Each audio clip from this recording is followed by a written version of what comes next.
Buenos días. En nombre de la Academia de Medicina quiero darles la bienvenida al noveno webinar conjunto entre las Academias de Medicina de Francia, de Uruguay y Buenos Aires. En esta oportunidad, el webinar será sobre dolor. Cuenta con la participación de la profesora Gisèle Pickering de la Universidad de Clermont, Francia, quien se ocupará del tema fibromialgia, del doctor Bernard Laurent, profesor de Neurología de Francia, quien se ocupará de dolor crónico y capacidad cognitiva, del doctor Pablo Castromán, de la Universidad de la República Oriental del Uruguay, quien se ocupará de evaluación del dolor, y de la doctora María de los Ángeles Minatel, de la República Argentina, quien se ocupará de tratamiento farmacológico del dolor. Cada una de estas conferencias grabadas y subtituladas tendrá una duración de 20 minutos. Al finalizar las mismas, se abrirá un espacio de discusión con traducción simultánea al español y al francés. Una prueba del atractivo del programa es el importante número de inscriptos. El último webinar sobre esteatosis hepática e hígado graso, realizado el 29 de noviembre de 2024, contó con 1.788 participantes de 32 países. Al darles la bienvenida a los asistentes, agradezco su concurrencia y aprovecho la oportunidad para agradecer al académico Patrice Debré de la Academia de Medicina de Francia por esta iniciativa, a la Embajada de Francia en Argentina, al Instituto Franco-Argentino y al Laboratorio Casasco por su apoyo económico. Quisiera destacar el trabajo de logística y organización realizado por Jimena Birman para lograr que este webinar pueda realizarse. Muchas gracias.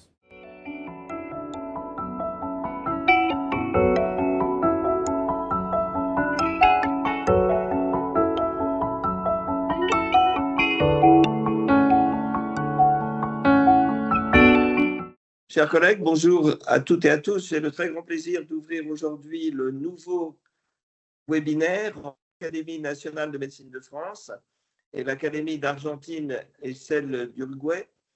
Je salue ainsi ses présidents, le président de l'Académie d'Argentine, mon ami John Antonio Mazzei, ainsi que le président de l'Académie d'Uruguay. Ce séminaire d'aujourd'hui est dédié à la douleur et j'introduirai les deux orateurs français, le professeur Bernard Laurent, qui est chef de service de neurologie à l'hôpital Nord du CHU de Saint-Étienne et qui est membre de l'équipe INSERM Neurospeed, spécialiste de la douleur, et le professeur Gisèle Pickering, qui est professeur de pharmacologie clinique à Clermont-Ferrand et qui est elle aussi une spécialiste de la douleur, spécialement en gériatrie. Je salue également à cette occasion les docteurs et professeurs argentins et uruguayens, les docteurs Minatal et Castroman, et je vous souhaite à toutes et à tous un excellent webinaire, en espérant vous revoir aussi une prochaine fois.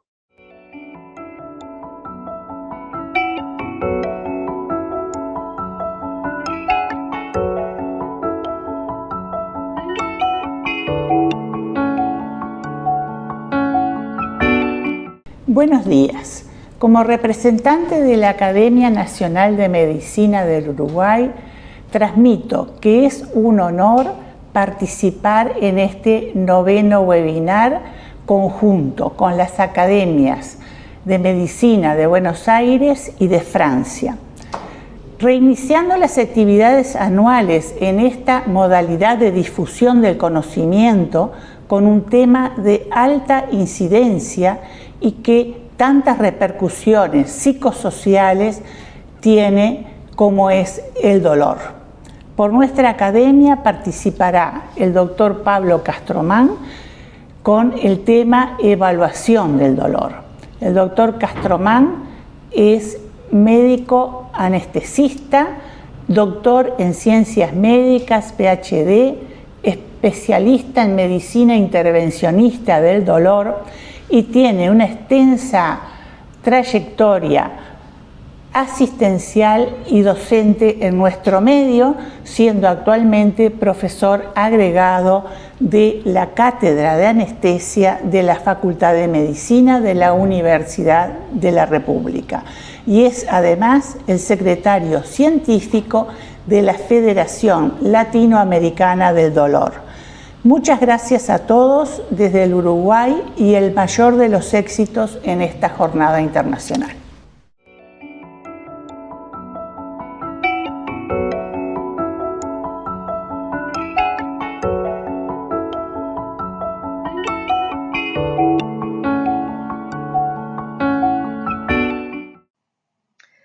Bonjour à toutes et à tous, je suis Gisèle Pickering, je suis professeure de médecine et de pharmacologie clinique à l'hôpital de Clermont-Ferrand, où je travaille également bien sûr à l'hôpital et aussi dans une équipe de recherche INSERM qui porte sur la douleur. Et donc, nous travaillons sur différentes thématiques, que ce soit la douleur neuropathique ou que ce soit aussi la fibromyalgie, puisque nous suivons une cohorte de 250 patientes, donc avec suivi avec aussi bien exploratoire que clinique. Donc, j'appartiens également à l'Académie nationale de médecine et j'en profite pour remercier chaleureusement le professeur Debré qui m'a invité à participer à ce séminaire sur la douleur dans le cadre du webinaire Interacadémie avec l'Argentine et la France et l'Uruguay, et bien sûr avec la thématique qui m'intéresse particulièrement qui concerne la fibromyalgie. Et donc je vais essayer de parcourir avec vous ces différences que l'on peut trouver entre la France et l'Argentine et l'Uruguay quant à la fibromyalgie. Alors la fibromyalgie, c'est une douleur nociplastique. Alors je vais y revenir, c'est une nouvelle classification et elle se situe dans tout cet ensemble de différentes pathologies qui incluent les céphalées de tension, la fatigue chronique, les migraines, la cystite interstitielle. Cette fibromyalgie, c'est une douleur nociplastique. Donc les douleurs nociplastiques, c'est une nouvelle définition. C'est ce qu'on appelait auparavant les douleurs dysfonctionnelles. C'est une définition de l'IASP qui désigne une douleur qui résulte d'une altération de la nociception malgré l'absence d'évidence claire de lésion du tissu ou de menace de lésion causant l'activation des nocicepteurs.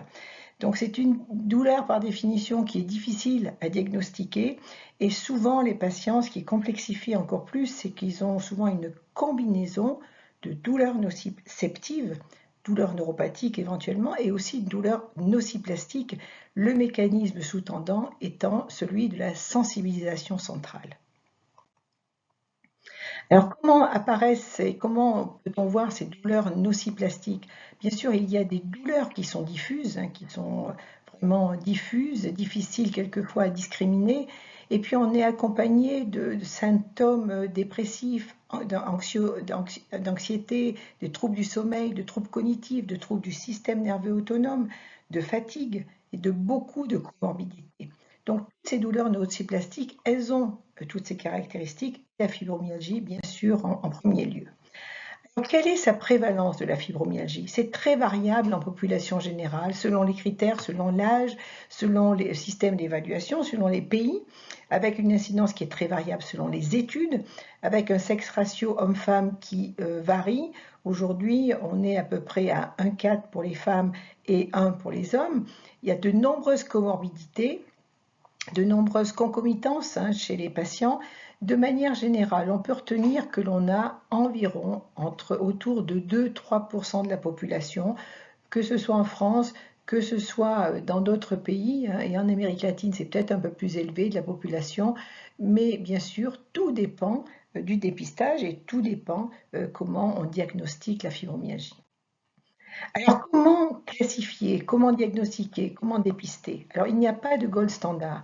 Pendant des années, on a essayé d'évaluer la fibromyalgie et depuis les années 90, l'American College of Rheumatology a émis ses recommandations et a émis des critères qui ont été revus. Et là, bien sûr, ces critères sont toujours en cours de révision et aujourd'hui, on utilise encore les ACR 2016. Donc ça, c'est le premier groupe d'outils pour évaluer.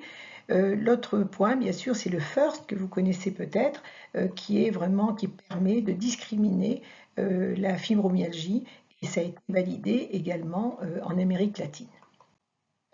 Les critères diagnostiques ACR 2016 doivent satisfaire à 4 conditions. Tout d'abord, il y a des douleurs diffuses de plus de 7. des douleurs généralisées qui datent depuis au moins 3 mois. Et puis, il faut bien faire la distinction dans le diagnostic de fibromyalgie par rapport à d'autres pathologies, qui sont d'autres pathologies rhumatismales, par exemple. Et il ne faut pas exclure d'autres maladies qui sont cliniquement importantes. Donc, on obtient avec ces ACR 2016 une échelle de sévérité de la fibromyalgie qui se situe entre 0 et 31. De manière générale, dans la fibromyalgie, on a vraiment pour les patients une atteinte de l'identité individuelle et sociale. Il y a une altération de toutes les dimensions de la vie, qu'elles soient familiales, relationnelles, sociétales, professionnelles. Et souvent, les patients vivent mal une stigmatisation, le regard négatif qui est porté sur la fibromyalgie. Ils ont conscience que leur corps est défaillant, il peut y avoir une perte du sentiment de soi. Et il y a une évolution, on y reviendra lorsque nous allons parler du parcours de soins du patient fibromyalgique. Il y a une évolution. Tout d'abord, il y a la recherche du diagnostic. Et lorsque le diagnostic est enfin atteint, il y a une espèce de soulagement qui est de courte durée, parce que là, on se rend compte qu'il va falloir mettre en place des techniques pour prendre en charge correctement la fibromyalgie. Alors au niveau physiopathologique, la fibromyalgie, c'est très très complexe. On sait qu'il y a une interaction étroite entre les différents symptômes, la douleur, le sommeil, l'humeur, la fatigue, la cognition. Très souvent, on n'a pas les informations sur tous ces paramètres, mais ce que l'on sait, c'est qu'aujourd'hui, il y a des mécanismes centraux et des mécanismes périphériques, que la fibromyalgie atteint les hommes et les femmes, même si on a cette représentation sur la droite essentiellement des trois grâces, des femmes.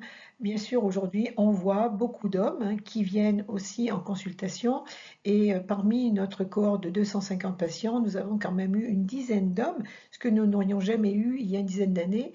Et dans des papiers récents, le nombre d'hommes aussi est de plus en plus souvent, semble-t-il, évalué dans les pays d'Amérique latine. Donc, mécanismes centraux et périphériques. Alors, dans les mécanismes périphériques, il y a les atteintes musculaires et puis il y a les atteintes des petites fibres nerveuses périphériques avec deux points importants. En ce qui concerne les atteintes musculaires, c'est une atteinte fonctionnelle, peut-être avec des causes vasculaires, oxydatives, avec une mitochondriale, mais en fait, les causes et les conséquences sont très mal déterminées. De notre côté, on a les atteintes des petites fibres nerveuses périphériques, et ça, c'est un point intéressant puisqu'on a parlé d'une possibilité de neuropathic pain des petites fibres, et en tout cas, ce que l'on observe, c'est une réduction de densité épidermique des fibres.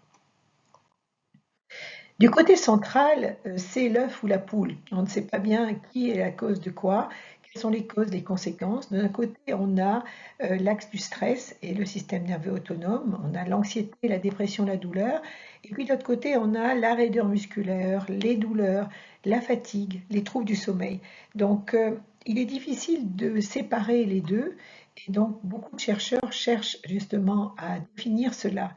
Ce qui ressort des recherches néanmoins, c'est qu'il y a une sensibilisation centrale, c'est-à-dire qu'il y a une activation très forte des faisceaux ascendants avec une sensibilisation centrale dont on ne sait pas exactement la cause. Et en même temps, on a un affaiblissement des systèmes de contrôle. C'est ce qui est en rouge sur les flèches qui est descendantes. Donc on a un affaiblissement des faisceaux inhibiteurs descendants qui normalement inhibent la douleur de manière innée. Et puis également une facilitation dans certains cas, c'est ce qui est en vert, de la douleur. Donc finalement, la patiente fibromyalgique ou le patient fibromyalgique, il souffre d'une sensibilisation centrale, d'hyperalgésie, d'allodynie multimodale. Et ça, c'est un point vraiment très important au niveau central parce qu'il se trouve dans une catégorie de patients qui est vraiment avec des grosses difficultés de prise en charge. Alors bien sûr, on est allé du côté des biomarqueurs. Alors, est-ce qu'il y a des pistes sur les biomarqueurs? Les biomarqueurs ont été cherchés et sont cherchés dans tous les liquides biologiques, le sang, la salive, l'urine, le liquide céphalorachidien. Nous-mêmes, nous avons des essais en cours et des travaux en cours sur des études chez notre cohorte de patientes sur la génétique, sur l'épigénétique, sur la caractérisation de micro-ARN. Nous avons sur un séquençage récent dans notre cohorte identifié 2 nouveaux micro-ARN. Néanmoins, aucun biomarqueur n'est validé comme reproductible ou spécifique. Donc nous sommes encore dans cette situation où nous n'avons pas de marqueur spécifique de la fibromyalgie. Les modèles animaux. Les modèles animaux ont vraiment un apport limité. Les chercheurs ont essayé de trouver des types de modèles qui sont décrits dans la littérature avec des lésions musculaires ou des lésions au niveau des neurotransmetteurs ou avec des modèles avec du stress répété.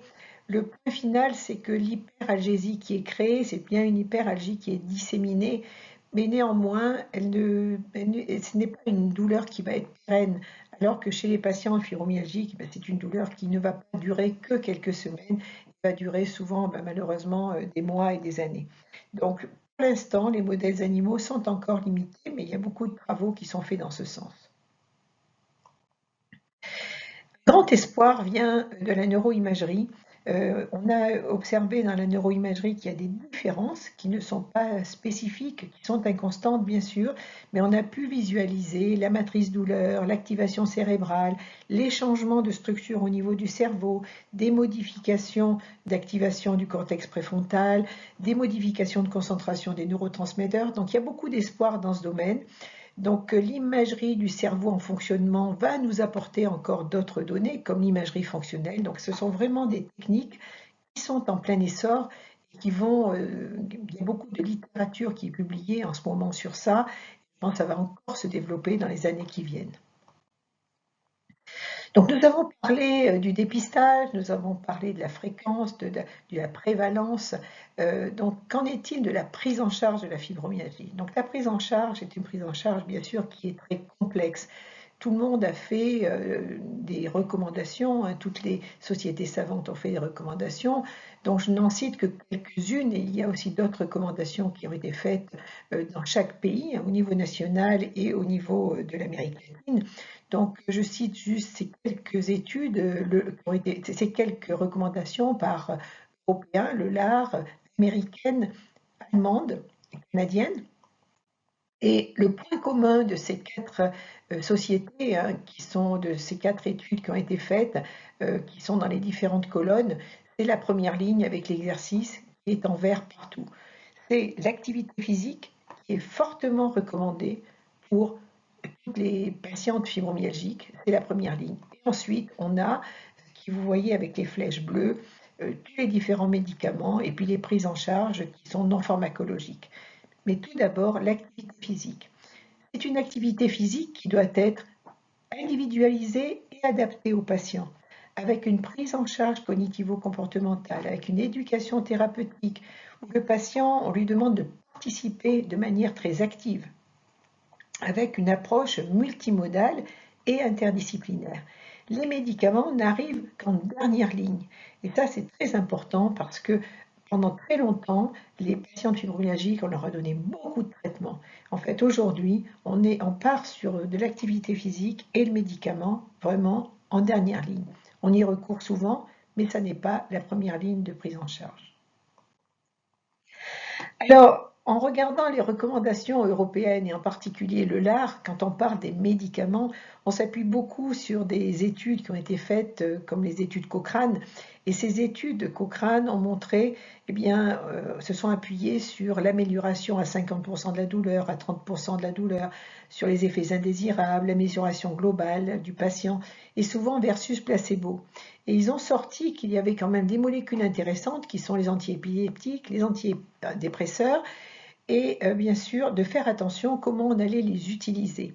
Alors il y a des grandes différences selon les pays, puisque la FDA aux États-Unis a permis l'autorisation de la prégabaline, du Loxétine et Milnacipran pour la fibromyalgie.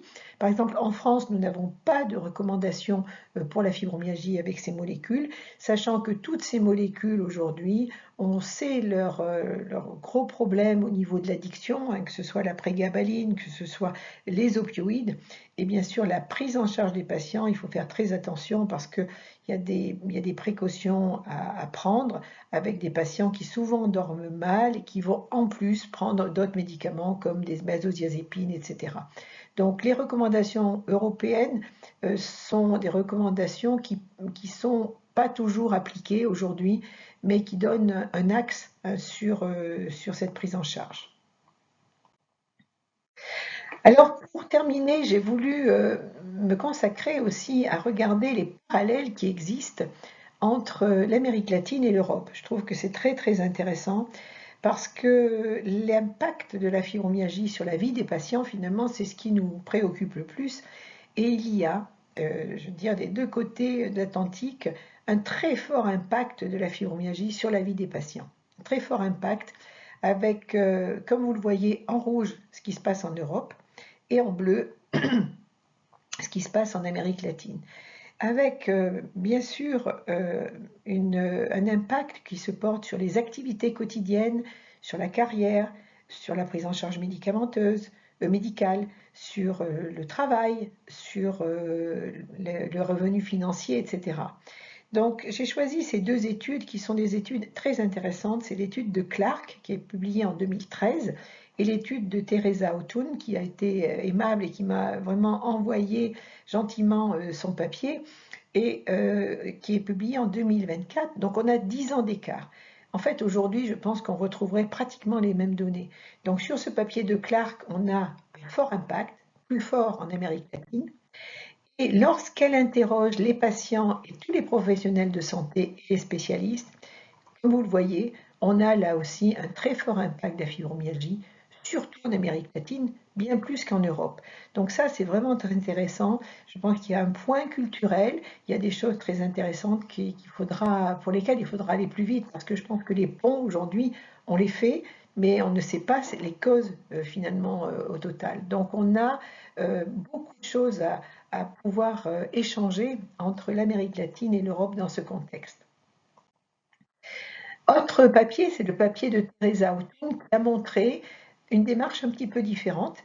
Elle s'est intéressée au patient et elle a posé le patient dans tout le contexte. Et comme vous le voyez, elle a mis le patient au centre, bien sûr, de la prise en charge, avec les associations de patients, la famille, l'employeur, l'accès au public et au privé, avec toutes les activités gouvernementales. Et puis sur la droite, tous les professionnels de santé qui vont intervenir, qui sont très variés. Il y a le psychiatre, il y a le psychologue, il y a le dermatologue, il y a le traumatologue, il y a le neurologue, il y a toutes les spécialités, les infirmières, le kinésithérapeute, etc. Donc c'est très intéressant. Elle a poser cette base avant de montrer le parcours de soins du patient. Et donc voilà son parcours de soins, très intéressant. Sur la partie supérieure, vous voyez en fait ce long chemin avec des boucles pour arriver au bout du chemin. Et en bas, on a l'évolution du patient avec ses différents témoignages. Ça, c'est vraiment très intéressant parce que ça visualise exactement ce qui se passe pour la prise en charge du patient fibromyalgique. Et je dirais de la même façon en Amérique latine et en Europe. Et lorsqu'on regarde d'un peu plus près en faisant un focus, on voit au départ les symptômes initiaux du patient. Il va avoir une très grande errance médicale avec des médecins. C'est la première boucle avec le mauvais traitement, le mauvais médecin, le mauvais professionnel de santé, celui avec qui on n'arrive pas à parler ou qui ne comprend pas, ou si on ne sait pas s'exprimer. Ça peut venir des deux côtés, ça peut venir du patient ou du professionnel de santé. Et puis ensuite, à un moment, on peut avoir un diagnostic. On croit qu'on est sauvé, je dirais, et finalement, c'est là où il va commencer une grande prise en charge. Il va y avoir le traitement, il va y avoir des adaptations. Vous voyez en jaune, on a les adaptations du travail, de la vie quotidienne.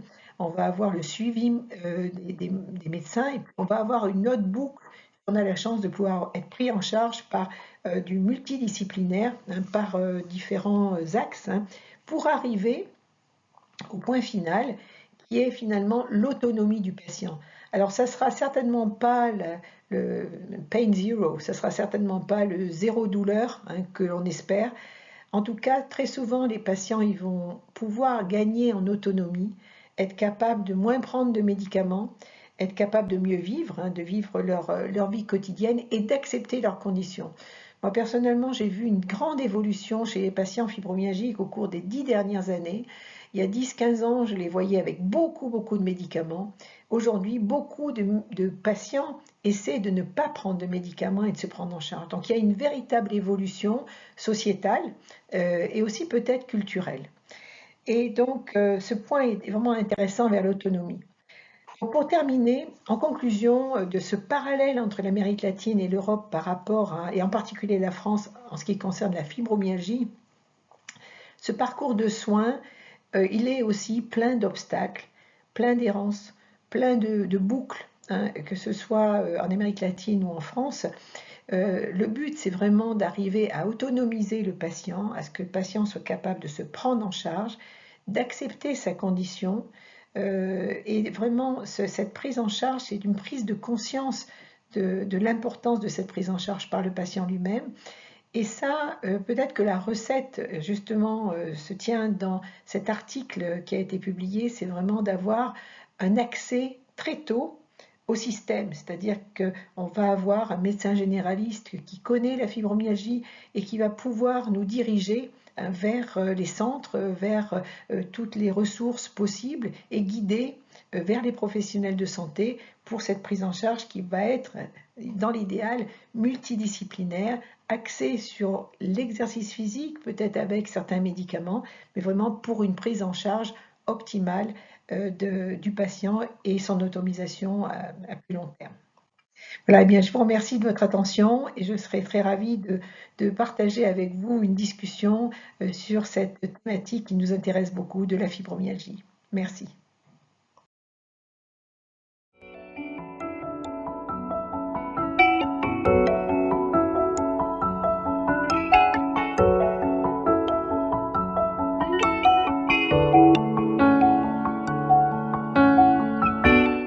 Donc notre propos concerne la douleur chronique, son rapport avec la cognition et en particulier les modifications de l'expression de la douleur chronique dans la maladie d'Alzheimer.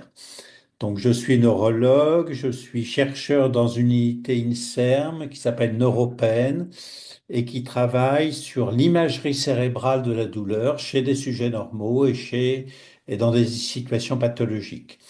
Donc, on va aborder plusieurs points. Le déficit cognitif lié à la douleur chronique, avec un double lien, en ce sens que un déficit cognitif peut vraisemblablement induire la survenue d'une douleur chronique, alors que le fait qu'une douleur chronique donne un déficit cognitif est très habituel.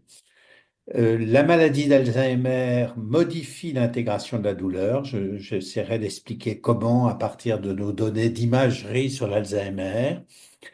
Comment les troubles cognitifs modifient le récit de la douleur dans la maladie d'Alzheimer euh, par l'atteinte des mémoires, en particulier des mémoires épisodiques, des mémoires sémantiques, et puis quelques conseils sur l'évaluation de la douleur dans la maladie d'Alzheimer, quelle échelle privilégiée, quelle mesure expérimentale, quelle attitude clinique.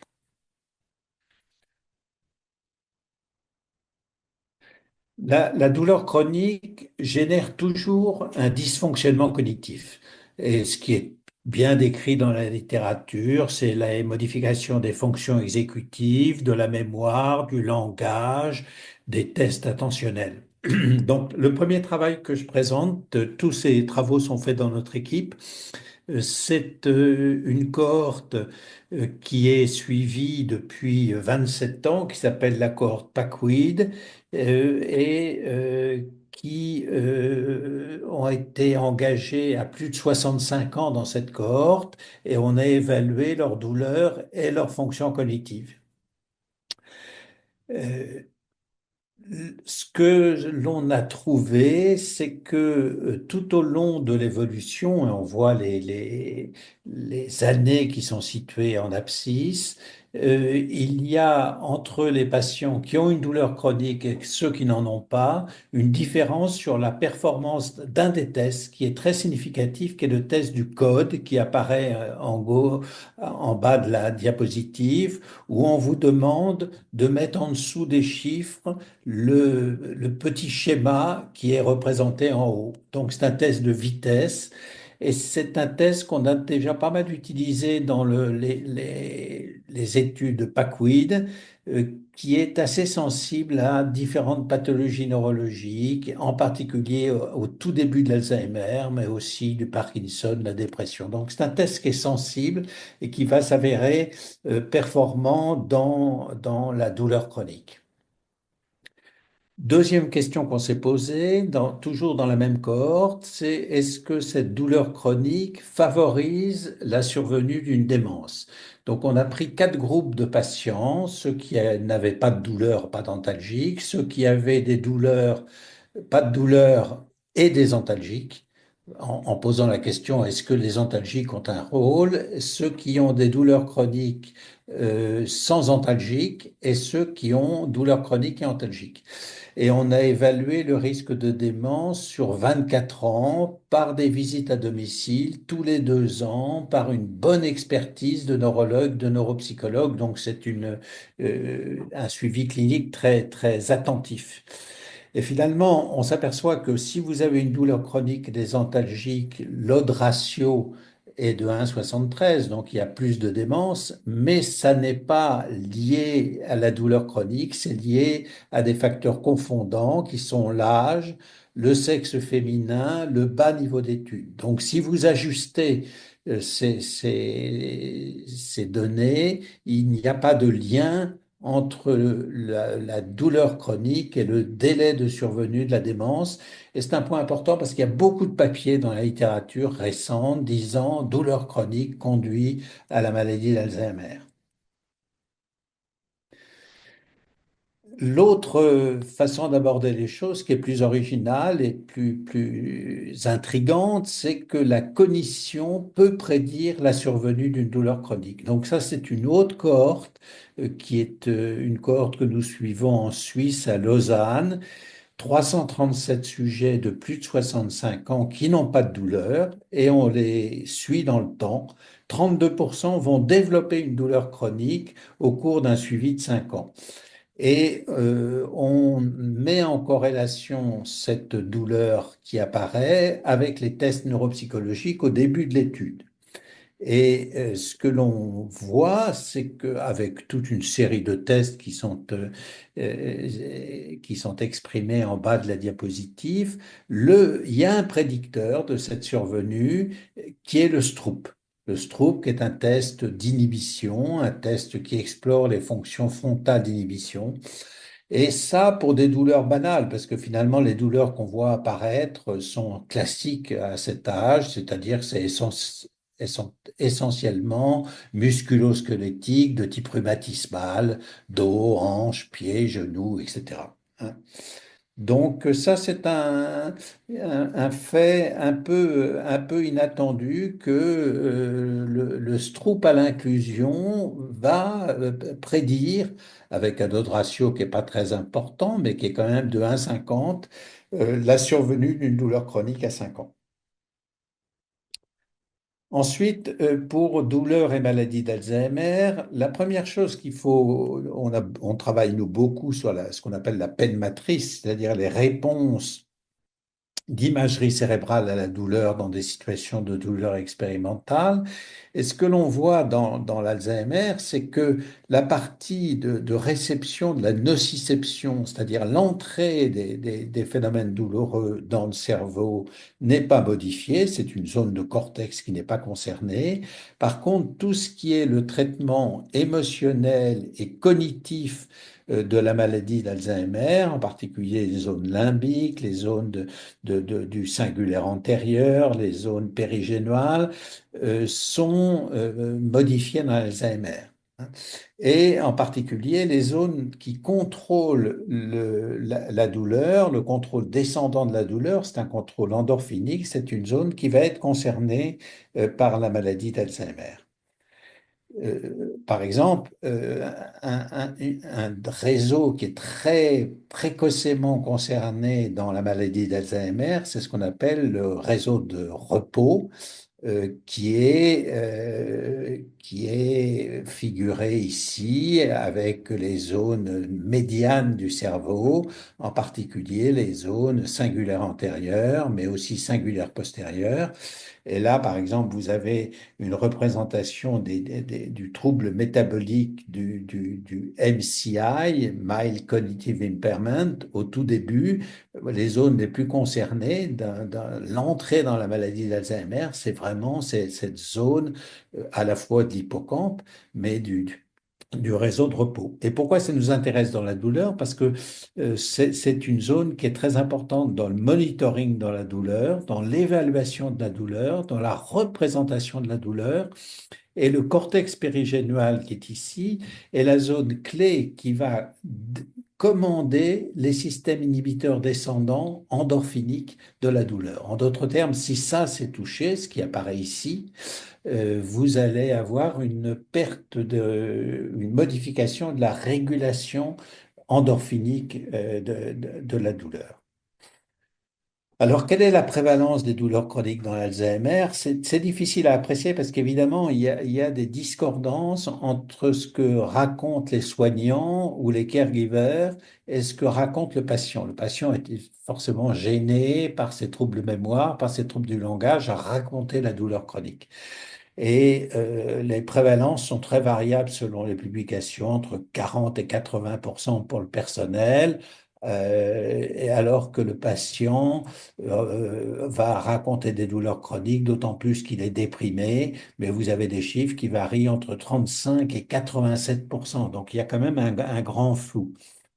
Par exemple, dans cette publication, 33% des patients rapportent de la douleur, alors que les accompagnants la signalent dans 52% des cas. Les situations les plus fréquentes de douleurs chroniques, c'est toujours la même chose. C'est des femmes, bas niveau culturel, mais là on est dans Alzheimer, plus dépressives et souvent qui ont d'autres symptômes de l'échelle du neuropsychiatrie inventory, donc hallucinations, dépression, apathie, etc. Alors, nous, on a fait un travail pour essayer de savoir si on avait intérêt à utiliser les autoquestionnaires le plus longtemps possible. L'autoquestionnaire, c'est vraiment le sujet qui répond par rapport aux hétéroquestionnaires, qui sont des échelles de douleur basées sur l'analyse du comportement, des mimiques, etc. Donc, on a fait une étude comme ça et on s'est aperçu que dès que vous avez un MMS supérieur à 15, donc une démence modérée, vous avez intérêt à maintenir l'auto-questionnaire le plus longtemps possible. Évidemment, c'est toujours plus facile d'entendre une description de la douleur que d'observer un comportement douloureux. Voilà le travail qu'on a fait. Comment les patients d'Alzheimer imaginent leur douleur? On leur faisait pas mal, mais on leur posait des questions euh, avec une échelle qui est classique de situations douloureuses. Le dentiste vous perce fort une dent sans vous endormir, vos doigts sont coincés dans une portière de voiture, etc. Et à chaque fois, on vous demande d'évaluer sur une échelle digital de 1 à 10 le niveau de douleur que ça vous inspire. En d'autres termes, pour remplir ça, il faut que vous ayez une bonne connaissance quand même sémantique de la douleur et que vous ayez surtout une bonne mémoire épisodique de la douleur parce que c'est pas des choses que vous avez appris à l'école, c'est des choses que vous pouvez revivre mentalement.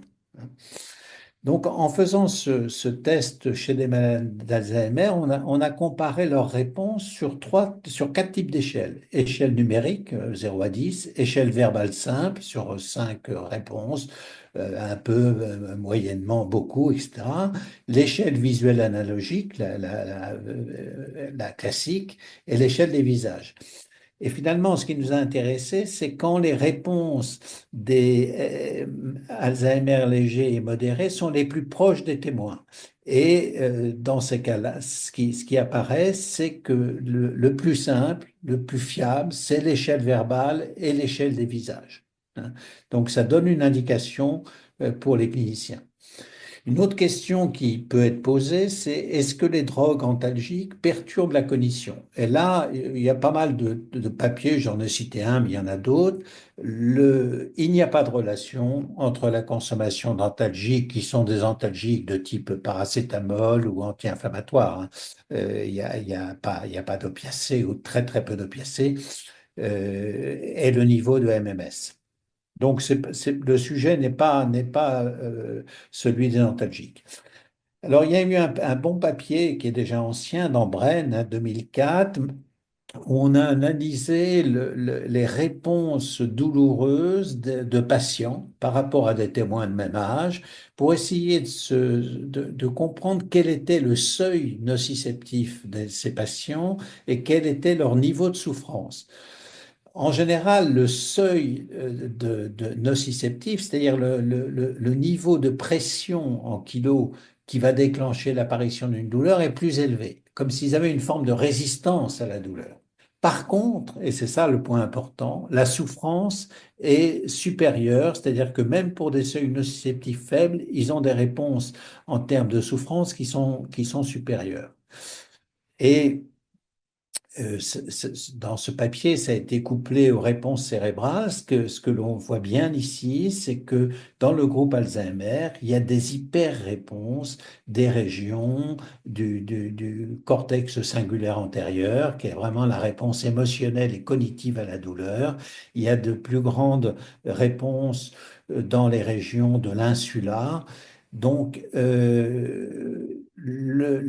globalement, les réponses d'une douleur expérimentale sont augmentées dans la matrice douleur des malades d'Alzheimer. Et ça, c'est un point très important parce qu'on a souvent pensé l'inverse, pensé que l'Alzheimer donnait une forme de résistance à la douleur. Donc, je termine par cela.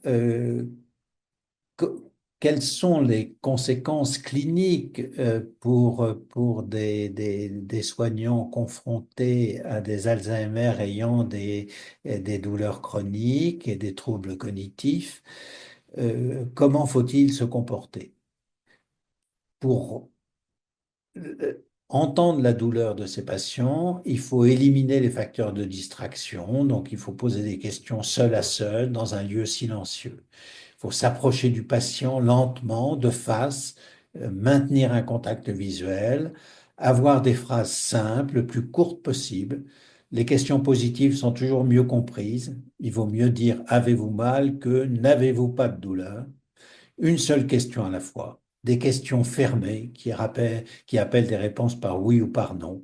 Avez-vous mal au ventre? Attendre la réponse avant de poser une autre question. Éviter d'interrompre le sujet et lui accorder tout le temps nécessaire pour répondre.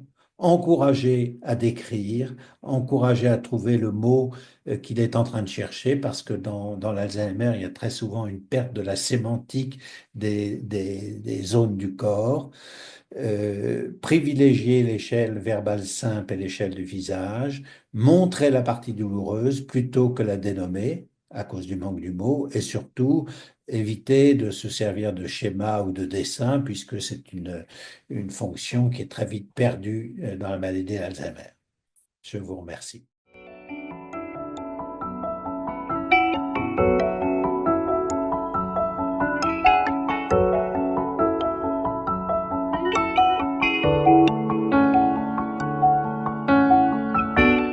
Bueno, buenos días. Mi nombre es Pablo Castromán, soy anestesiólogo, me dedico al tratamiento intervencionista del dolor crónico. Trabajo como docente en la cátedra de anestesiología del Hospital de Clínicas. El doctor Arcos me invitó a participar en este webinar me pidió el tema sobre evaluación del dolor. eh, y bueno, vamos a hacerlo con el enfoque del dolor crónico. Ahora les agradezco a todos ustedes la posibilidad de estar presente. El dolor crónico, vamos a hablar sobre la evaluación del dolor, como decíamos, del dolor crónico, que es un dolor el dolor está definido como una experiencia multidimensional, subjetiva, personal, tiene una gran variabilidad interindividual, y por lo tanto siempre la evaluación es subjetiva, digo, lo que el paciente nos va a referir como tal. El- la, la Organización Mundial de la Salud lo ha definido como quinto signo vital, o sea, la importancia del dolor, por lo tanto, desde el punto de vista médico es fundamental. La evaluación siempre es subjetiva, siempre depende del paciente, de lo que nos diga el paciente. No hay una forma objetiva y directa para poder medirlo, y esto se va a dificultar aún más cuando el paciente tiene dificultades en la comunicación o se trata de un paciente pediátrico, por ejemplo. Eh, la evaluación del dolor comienza con la historia clínica, que es la herramienta habitual que tenemos los médicos para evaluar cualquier sintomatología o cualquier situación clínica. Y después hay una serie de técnicas de evaluación a través de instrumentos que se basan en autoinformes, una serie de preguntas para puntuar, para dar una puntuación y de esta forma lograr obtener, objetivar algo que es en sí mismo subjetivo, ¿no? Fundamental en esta evaluación que se genere un vínculo de empatía y de confianza con cualquier relación médico-paciente, pero en particular en el caso de los pacientes con dolor crónico. Entonces, los objetivos de la evaluación del dolor: establecer, como decíamos, el vínculo adecuado entre el médico y el paciente a través de la historia clínica, que nos permita un nivel adecuado de confianza y de comunicación con él. Lo primero que vamos a buscar son elementos para descartar una patología orgánica con riesgo vital que se manifieste por dolor. Es lo que se denomina a veces con el término de banderas rojas, buscando enfermedad neoplásica, proceso infeccioso o fractura. Eh, Luego que esto se ha descartado y tenemos un paciente con dolor, tenemos que tratar de interpretar si existe un dolor de origen secundario, o sea, hay una patología de fondo que lo produce y que pueda ser tratada en consecuencia. Luego, la intensidad del dolor es lo primero que evaluamos en los pacientes, es decir, el nivel de intensidad eh, y también las repercusiones que este dolor provoca, tanto en la vida activa del paciente como también en los aspectos psicológicos y sociales que el dolor crónico produce.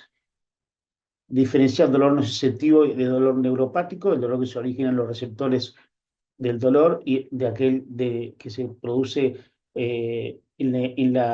o se genera en el resto de la vía de transmisión del dolor al sistema nervioso central. Esos son los dos grandes grupos. También hay un tercero ahora que se le denomina dolor nociplástico. Bueno, detectar ganancias secundarias. Esto es bastante frecuente en pacientes con dolor crónico y debemos detectarlo. Pacientes que buscan, bueno, como dice allí, una ganancia secundaria, un beneficio de esta situación de estar enfermos. Hay que comprender los aspectos biopsicosociales que condicionan la enfermedad dolorosa crónica, y en la evaluación, a través de la evaluación debemos también lograr entender estos aspectos, y vamos a mostrar algunos de las herramientas que tenemos para ello. Y finalmente, diseñar un plan de tratamiento para aliviar el dolor y el sufrimiento, que es nuestro objetivo fundamental.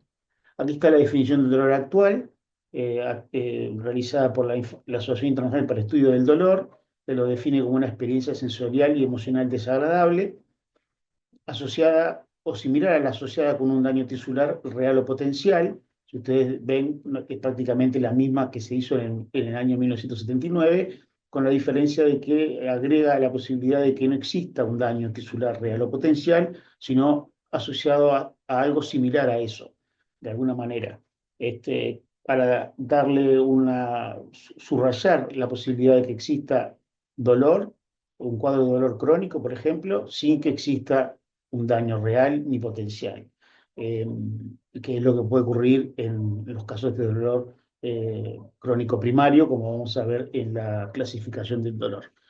bueno, es una experiencia sensorial, es desagradable en su característico que sea desagradable, y bueno, y es no solo sensorial, sino también emocional, y está influenciada por diversos grados de factores. Hay factores biológicos, psicológicos y sociales que determinan la experiencia dolorosa del paciente, y es influenciada también por la historia que tiene el paciente con respecto al dolor, o sea, la historia vital, digamos, ¿no? Remarcar que el dolor y la nocicepción son fenómenos diferentes, el dolor es algo más complejo, que incluye, como decíamos, distintos factores psicológicos, emocionales, etcétera, mientras que la nocicepción es el proceso de transmisión del impulso doloroso desde su origen en los receptores, en la piel o en las vísceras, hasta la corteza cerebral, que es el destino final de esta transmisión nerviosa. Lo importante es las experiencias vitales, como ya dijimos, con respecto al dolor que vive el paciente, y que debe ser la experiencia dolorosa respetada. Básicamente, a veces hay situaciones en las cuales generan dudas acerca de la veracidad de lo que el paciente nos refiere, pero bueno, está claramente eh, eh, eh, definido de que debe ser respetado eso y tenido en cuenta como tal. En el dolor crónico no hay una función adaptativa, hay distintos efectos sobre la función, el bienestar social y psicológico que deberemos evaluar en nuestro enfoque de evaluación, como vamos a ver. Dolor crónico, como decíamos, hay dos grandes grupos, no voy a entrar por cuestiones de tiempo en esto: dolor crónico primario o dolor crónico secundario. El dolor crónico secundario tiene alguna causa que lo produce, el dolor crónico primario no tiene dicha causa. Con respecto a las consecuencias físicas, psicológicas y sociales del dolor crónico, tenemos múltiples situaciones producidas por el dolor crónico, como la kinesiofobia, la depresión, la ansiedad, los trastornos del sueño, la catastrofización, la alteración de las relaciones interpersonales, aislamiento, ausentismo laboral, grados diversos de discapacidad e invalidez. Todo esto también tiene que ser de alguna manera evaluado, y no solamente el dolor en su intensidad, sino también en sus repercusiones. Bueno, esta es una frase del doctor Bonica, que, bueno, acuñada en el año 1945. Básicamente el doctor Bonica fue un anestesiólogo que fue el iniciador de las unidades interdisciplinarias de dolor, donde remarca la complejidad de lo que es el dolor crónico, a diferencia del dolor agudo, y la necesidad de una visión, de una mirada interdisciplinaria para su mejor evaluación y tratamiento. Bueno, lo primero, como decíamos, la historia clínica es parte de la evaluación, los antecedentes médicos personales y quirúrgicos, la historia del dolor, el inicio, la duración, su intensidad, la localización anatómica, los componentes afectivos que lo acompañan, diagnosticar si se trata de un dolor nociceptivo, neuropático, nociplástico, qué lo exacerba, qué lo alivia. Bueno, la presencia de una historia psicológica y social, la presencia de ansiedad, de depresión, y eso también forma parte. Las pruebas diagnósticas de imagen que se hayan realizado, etcétera. Por supuesto, la historia farmacológica para ver lo que se ha recibido como analgésico, la efectividad, la tolerancia que ha tenido a esto, y la detección de banderas rojas que pongan en peligro, de situaciones que pongan en peligro la vida del paciente, como la infección, el cáncer o las fracturas. Bueno, hay tres términos ahí que es importante conocer, que son la hiperalgesia, que es una respuesta exagerada a un estímulo normalmente doloroso; la alodinia, que es una percepción como dolor de un estímulo que no tiene intensidad de ser nociceptivo; y la hiperpatía, que es un dolor que se produce por estímulos repetidos y que persiste luego de desaparecer el estímulo. Cualquiera de estas características están hablando de fondo de un estado de hipersensibilidad del sistema nervioso central y periférico encargado de la nocicepción, y deben ser son importantes, en particular, como vamos a ver, en dolores crónicos, sobre todo de origen neuropático. La evaluación por autoinformes, que es digamos que el núcleo de esta charla, Bueno, estamos tratando de lograr cuantificar de manera objetiva experiencias que son subjetivas. Por lo tanto, eso es lo que hacen estos test o, este, o instrumentos que básicamente lo que hacen es eso, ¿no? Se los divide en unidimensionales o multidimensionales. Unidimensionales básicamente lo que evalúan es la intensidad, como la dimensión que evalúan, y los multidimensionales ya aspectan o evalúan otro tipo de elementos de importancia en la evaluación del dolor, como vamos a ver. Son de alto nivel de estructuración, están en distintos idiomas y adaptadas a distintos idiomas, nos dan información relativamente rápida y global y nos permiten bueno, conocer la situación actual y compararla luego de un tratamiento o entre grupos, ¿no? En el caso de que se realicen ensayos clínicos. Son útiles para la investigación del dolor. Las escalas unidimensionales son tal vez las más prácticas. Lo que evalúan son las escalas de intensidad. Lo que el paciente va a evaluar es la intensidad que tiene de su dolor. Se aplican muy fáciles, son muy fáciles de aplicar, son fáciles de entender, no precisan nada en particular, son fiables, son reproducibles, nos permite valorar la eficacia de un tratamiento, se pueden realizar en reposo y en movimiento, y hay distintos tipos de formatos, verbales, gráficos, numéricos, análogos visuales, que en definitiva lo que hacen es evaluar la intensidad del dolor de manera bastante eficaz, ¿no? Bueno, la escala análogo visual, la más clásica, la más sencilla tal vez de usar, es la escala visual análoga, que consiste en una línea de 10 centímetros, de un extremo define la situación de no tener dolor ninguno, y en el otro extremo el dolor más insoportable que el paciente haya experimentado.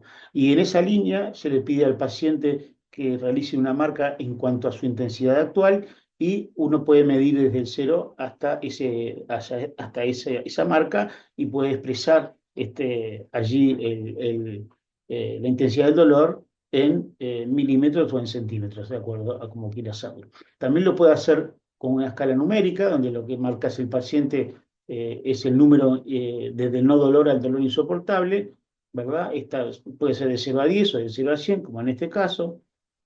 Acá tienen la escala visual análoga que yo les decía, esta línea de 0 al dolor peor posible, esta es la escala visual análoga, el paciente marca y uno puede tener ahí esa medida desde que habla sobre la intensidad del dolor. Y bueno, también se puede hacer de 0 a 10 y el dolor podrá ser moderado, perdón, mínimo, moderado o severo, y bueno, es las medidas de la intensidad. Cuando en los niños se le puede hacer una escala de expresión facial, donde el niño marca la cara que más le resulta familiar en cuanto a lo que siente el paciente. Yo no tengo experiencia, porque no trabajo con niños, pero es una alternativa a la medida de la intensidad a través de la escala visual análoga o la verbal numérica. Las escalas multidimensionales, bueno, tratan de implicar o de evaluar otros aspectos relacionados con el dolor, no solamente su intensidad, aunque también se evalúa. Son más complejas, llevan un poco más de tiempo, requieren de que el paciente entienda mejor el cuestionario. El clásico, el originario, es el cuestionario de McGill, que fue desarrollado por Melzack y Todderson en el 75. Bueno, que es una serie de adjetivos distribuidos en grupos y que su aplicación contiene, digamos, una serie de palabras o relacionadas con características del dolor, y el paciente marca cuál de ellas. Uno después toma está aquí, se la voy a mostrar rápidamente porque tenemos poco tiempo, características del dolor donde el paciente lo marca, y esto nos permite construir un índice de intensidad del dolor por un lado y de características del dolor. Esto se llama índice de valoración del dolor, y también hay un índice de intensidad del dolor.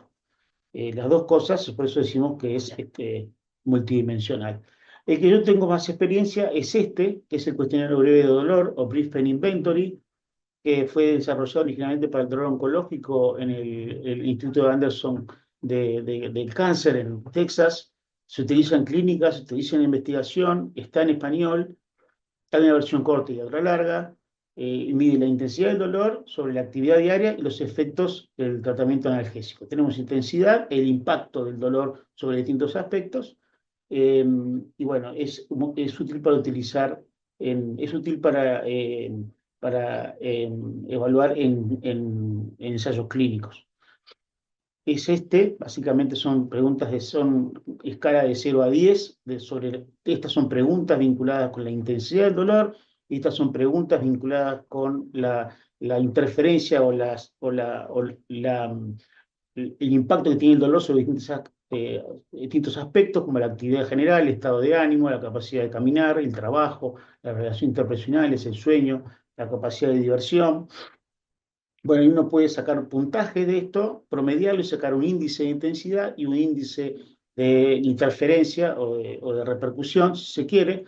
Bueno, esto nos ha ayudado para realizar distintos ensayos en nuestro hospital. Yo hice el pedido expreso a la Universidad de Texas para que me lo pasaran en español, y bueno, luego se utilizó con el permiso de ellos en una serie de trabajos que hicimos en el Departamento de Anestesiología Hospital de Clínicas. Después hay otras escalas que también son útiles para, para evaluar otros aspectos del dolor que decíamos hoy. Por ejemplo, la escala de catastrofismo, que también evalúa digamos, un proceso cognitivo llamado así, porque evalúa el paciente siente una situación de pesimismo, impotencia y rumiación sobre el dolor crónico. Eso lo magnifica y interfiere, digamos, con la sensibilidad dolorosa.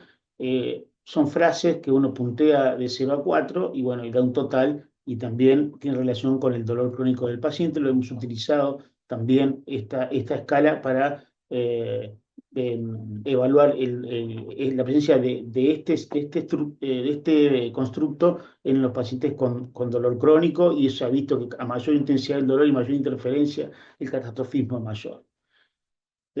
Bueno, voy a pasar más rápido esta. También podemos evaluar, o debemos también tratar de evaluar otros aspectos en la evaluación que tienen que ver con la presencia de ansiedad o depresión de una manera relativamente sencilla, como es esta escala de ansiedad y depresión hospitalaria, donde hay preguntas también que se evalúan de 0 a 4, vinculadas con ansiedad, y otras vinculadas con depresión, que podemos ver que la ansiedad y la depresión está presente en el dolor crónico y es mayor cuanto mayor es la intensidad de la repercusión del dolor sobre el paciente. La evaluación del dolor neuropático lo que busca es encontrar la existencia o definir la existencia de dolor, ya sea a través de la presencia del mismo, pero no lo evalúa no lo cuantifica, sino que habla sobre la presencia o no de dolor neuropático en el síndrome doloroso del paciente, y nos permite ajustar el tratamiento a eso. Hay una escala de Lance y la escala DN4, son las dos escalas que hay. La de Lance, bueno, tiene una serie de preguntas vinculadas con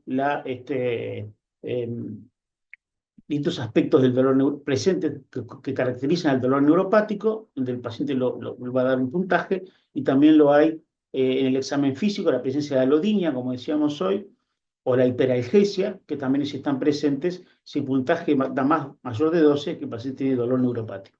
El cuestionario DN4 es similar, también son preguntas vinculadas al tipo de dolor del paciente, si son aspectos o características del dolor neuropático, si están presentes o no están presentes, luego se suman.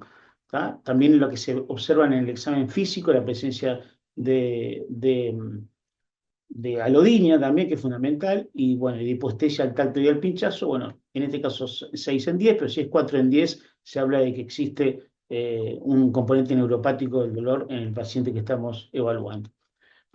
Para finalizar, bueno, la exploración física es fundamental como parte de cualquier evaluación, dirigida principalmente al sistema nervioso y musculoesquelético.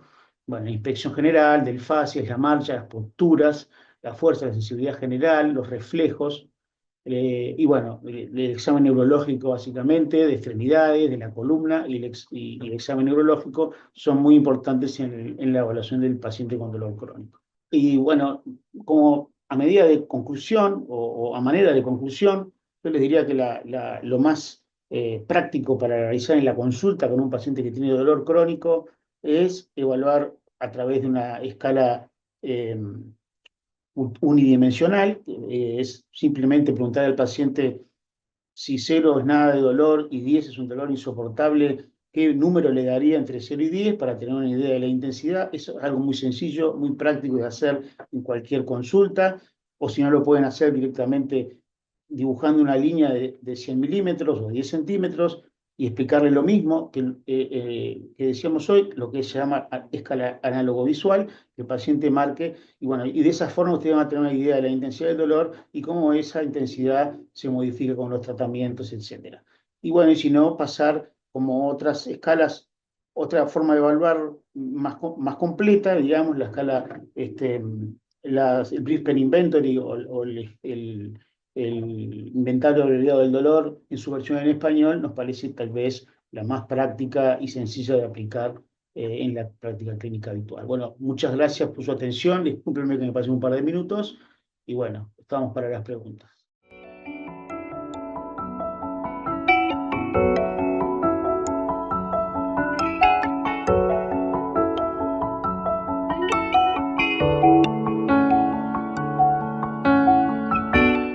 Bueno, buenas tardes a todos.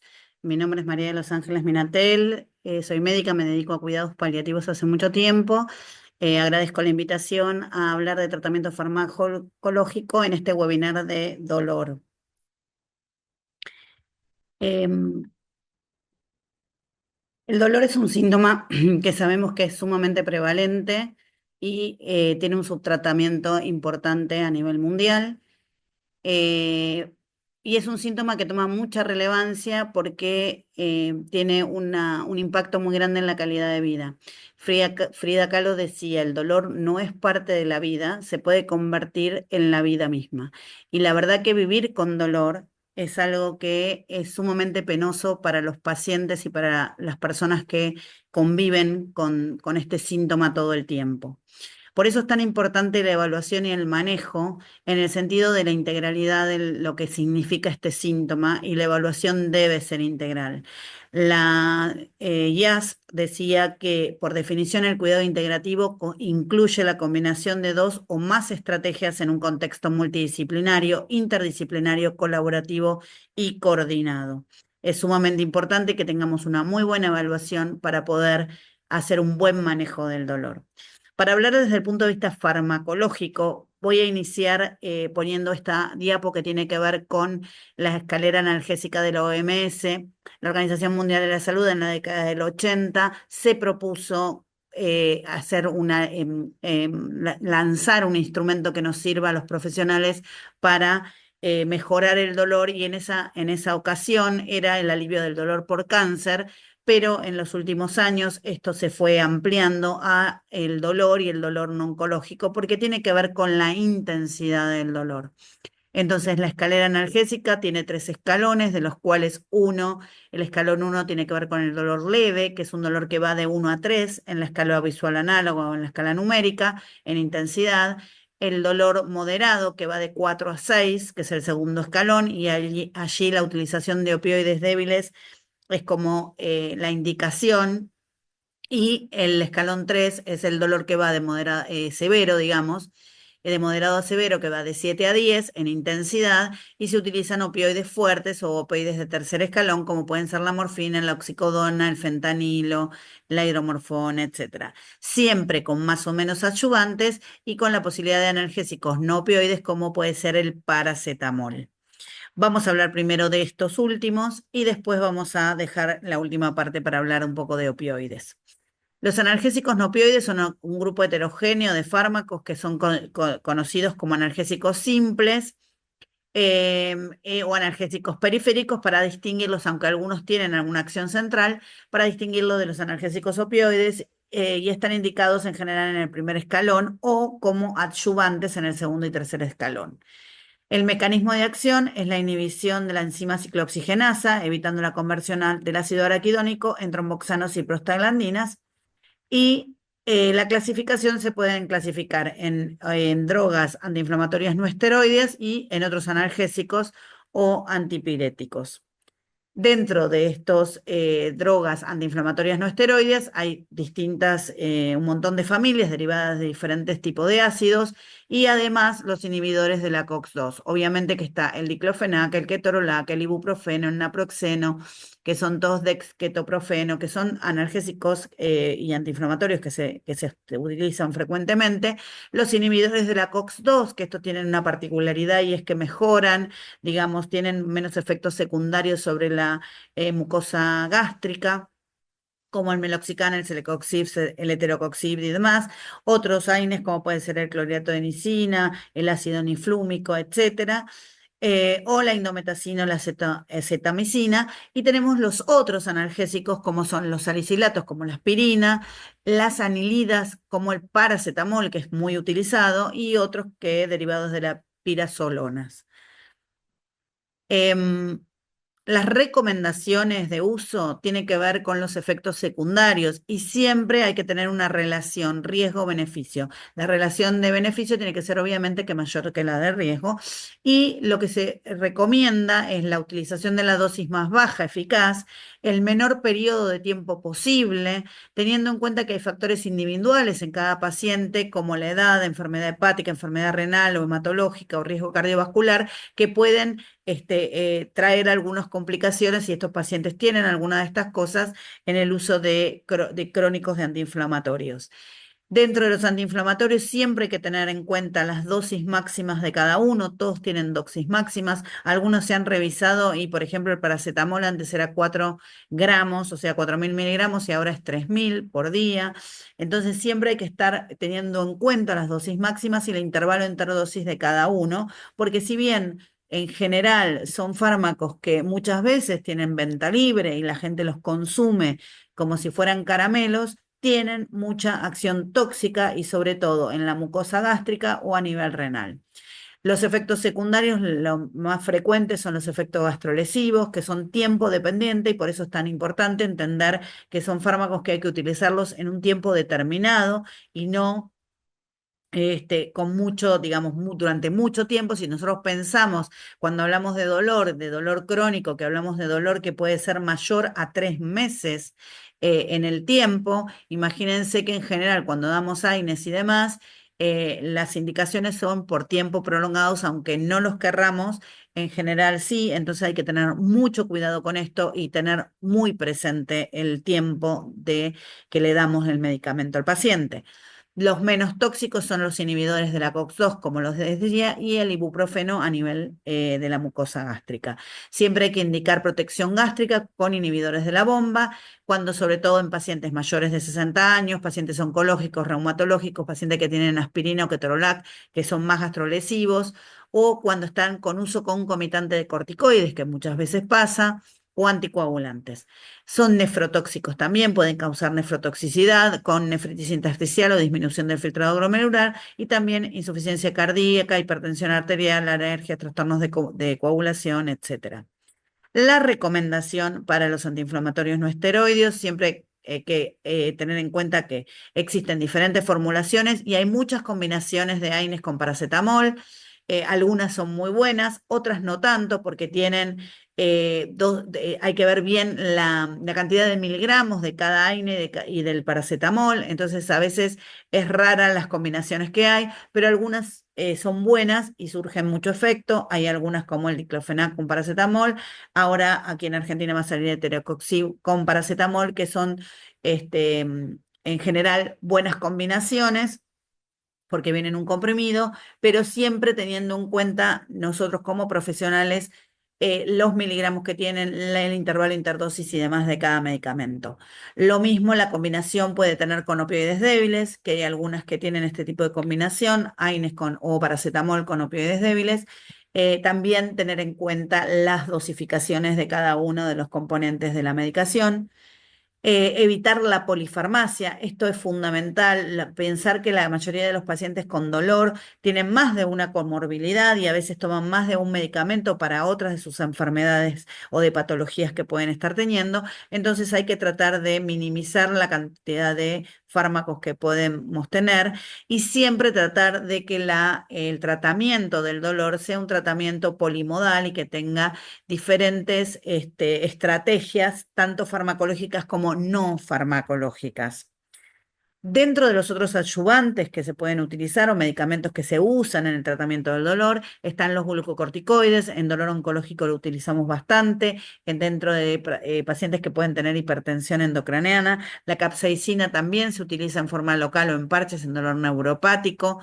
La toxina botulínica es relajante, se la puede utilizar en migrañas o en espasticidad.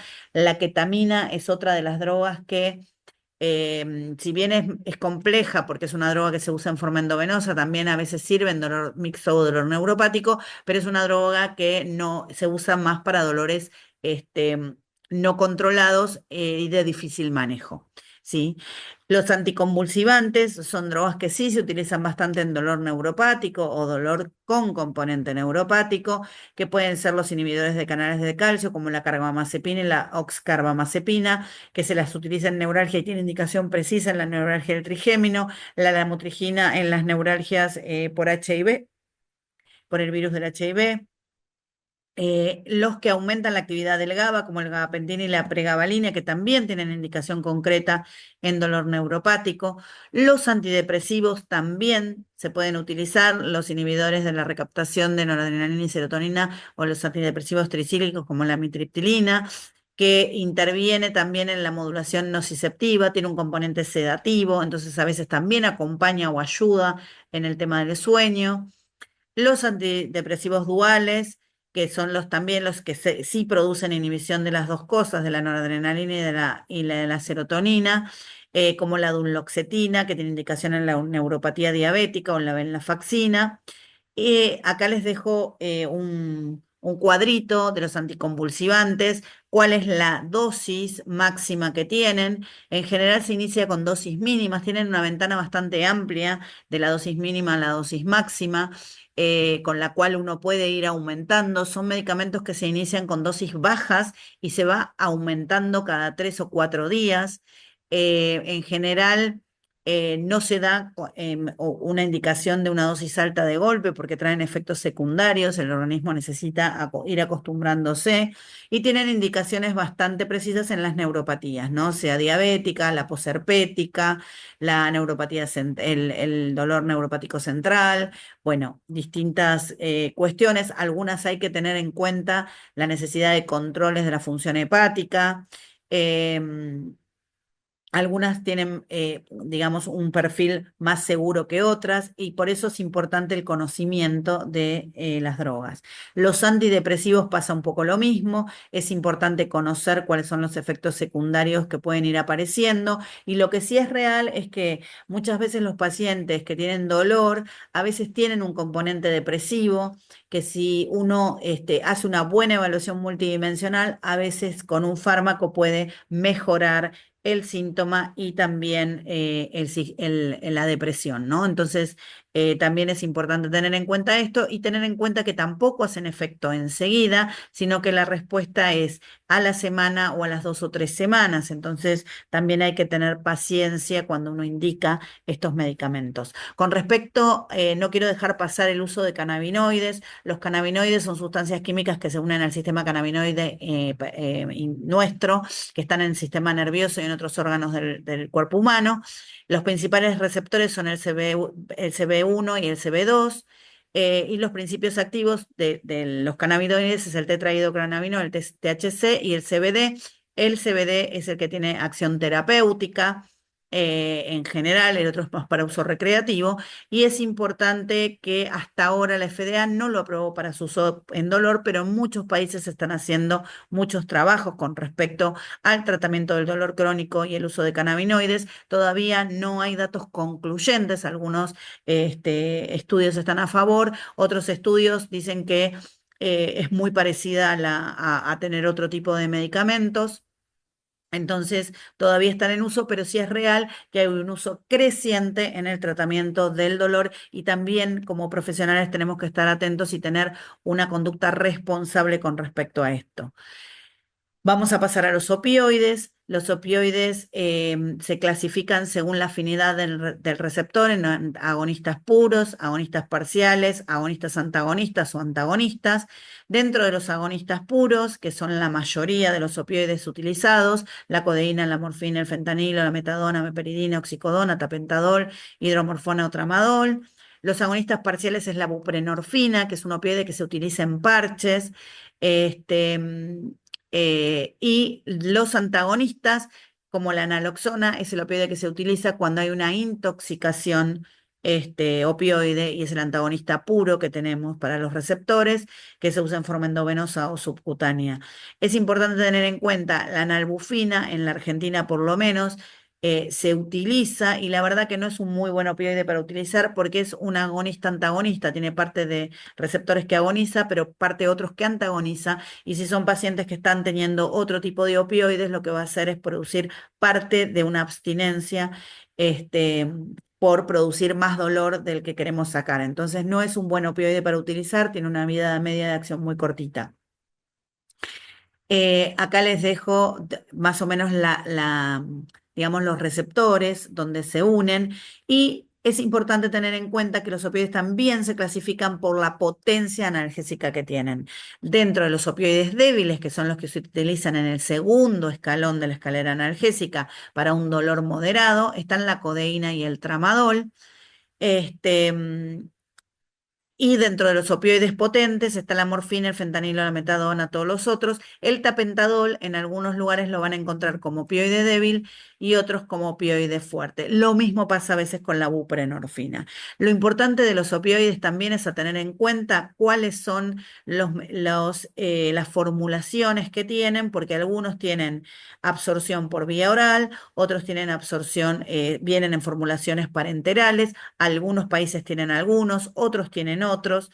Y de todos los opioides, la morfina sigue siendo un opioide seguro para el tratamiento de liberación, es de liberación rápida. Su vida media, al igual que la oxicodona y que la hidromorfona, es de 4 a 6 horas. Se elimina por vía renal. El único opioide que se elimina por vía que no es por vía renal, los únicos dos son la metadona y el fentanilo, que se pueden utilizar en forma segura en insuficiencia renal, pero la metadona es un opioide que sí es recomendación de utilización por expertos, por gente que está utilizando los opioides en forma frecuente y conoce muy bien la farmacocinética y la farmacodinamia, ya que es un opioide que se acumula y tiene una vida media muy errática, que puede ir dentro de las 12 horas hasta las 96 o 120 horas de acuerdo a los trabajos. Entonces hay que tener mucho cuidado porque se puede acumular, ¿sí? Si bien es un opioide seguro, siempre en manos expertas o con conocimiento. Otra cosa importante entre los opioides es que tienen diferente potencia y por eso es importante tener en cuenta las equivalencias que hay entre unos y otros. Y dentro de un mismo opioide también la potencia varía de acuerdo a la posibilidad de vía de administración. La vía de administración endovenosa es mucho más potente que la vía oral, 3 veces más potente, y la subcutánea es 2 veces más potente para la morfina. Entonces hay que tener en cuenta esto y dentro de las diferencias opioides, el fentanilo es un opioide muchísimo más fuerte que la morfina y la metadona también es más fuerte que la morfina, la oxicodona y la hidromorfona. Entonces siempre hay que tener en cuenta las diferencias entre los diferentes opioides y en el mismo opioide en la diferente vía de administración. Un concepto importante si empiezo a indicar opioides es las dosis de rescate. Primero que se indican a dosis fijas, ¿no? Irregulares, cada tantas horas de acuerdo al opioide que voy a indicar y a la formulación que tiene. Pero las dosis de rescate son dosis que tienen menores de la dosis habitual del opioide para poder el paciente tomar si eventualmente el dolor empieza y todavía no le toca la dosis horaria. ¿Cómo se calcula? Es el 10% de la dosis total diaria de ese opioide y se puede dar, si depende de la vía de formulación, cada 10 minutos o 5 minutos en forma endovenosa, cada media hora en forma subcutánea y vía oral cada 30 a 60 minutos. La metadona es la única que se utiliza hasta cada 2 horas, no menos de ese intervalo, la dosis de rescate. Siempre hay que dar las dosis regulares para tener una buena analgesia y tener una dosis, tener el medicamento en sangre las 24 horas y después dar las dosis de rescates anticipatorias cuando el paciente se da cuenta que va a aparecer el dolor o si, por ejemplo, el paciente le va a doler si se levanta o si o hace alguna actividad y sabe que eso le va a producir dolor, lo puede tomar antes como para mejorar y que no aparezca ese dolor de golpe o irruptivo. ¿Cuáles son los efectos secundarios de los opioides? La boca seca, la constipación, las náuseas, la sedación o somnolencia, la sudoración. Estos son efectos frecuentes y es importante entender que tanto para la somnolencia como para las náuseas son efectos tolerables. ¿Esto qué quiere decir? Que desaparecen después de la primera o segunda semana de inicio del tratamiento, pero la constipación es un efecto que permanece mientras el paciente toma el opioide, con lo cual siempre que indico un opioide tengo que indicar un laxante y tengo que indicar un antiemético las primeras por lo menos 2 semanas. Si el paciente no tiene náuseas, el antiemético se lo puedo retirar, pero el laxante no. ¿Cuáles son los efectos poco frecuentes? Los efectos del sistema nervioso, como pueden ser el delirium, las mioclonías, las convulsiones o las alucinaciones que pueden aparecer, y la depresión respiratoria, que en general con el uso responsable y digamos, el trabajo interindividual con cada paciente y llevando la medicación en forma adecuada, es muy poco frecuente de ver. De hecho, yo trabajo con esto hace muchísimos años y he tenido muy pocos eventos de depresión respiratoria y en general tiene que ver con accidentes. Diferente formulación, se equivocaron los pacientes en la toma de dosis y demás.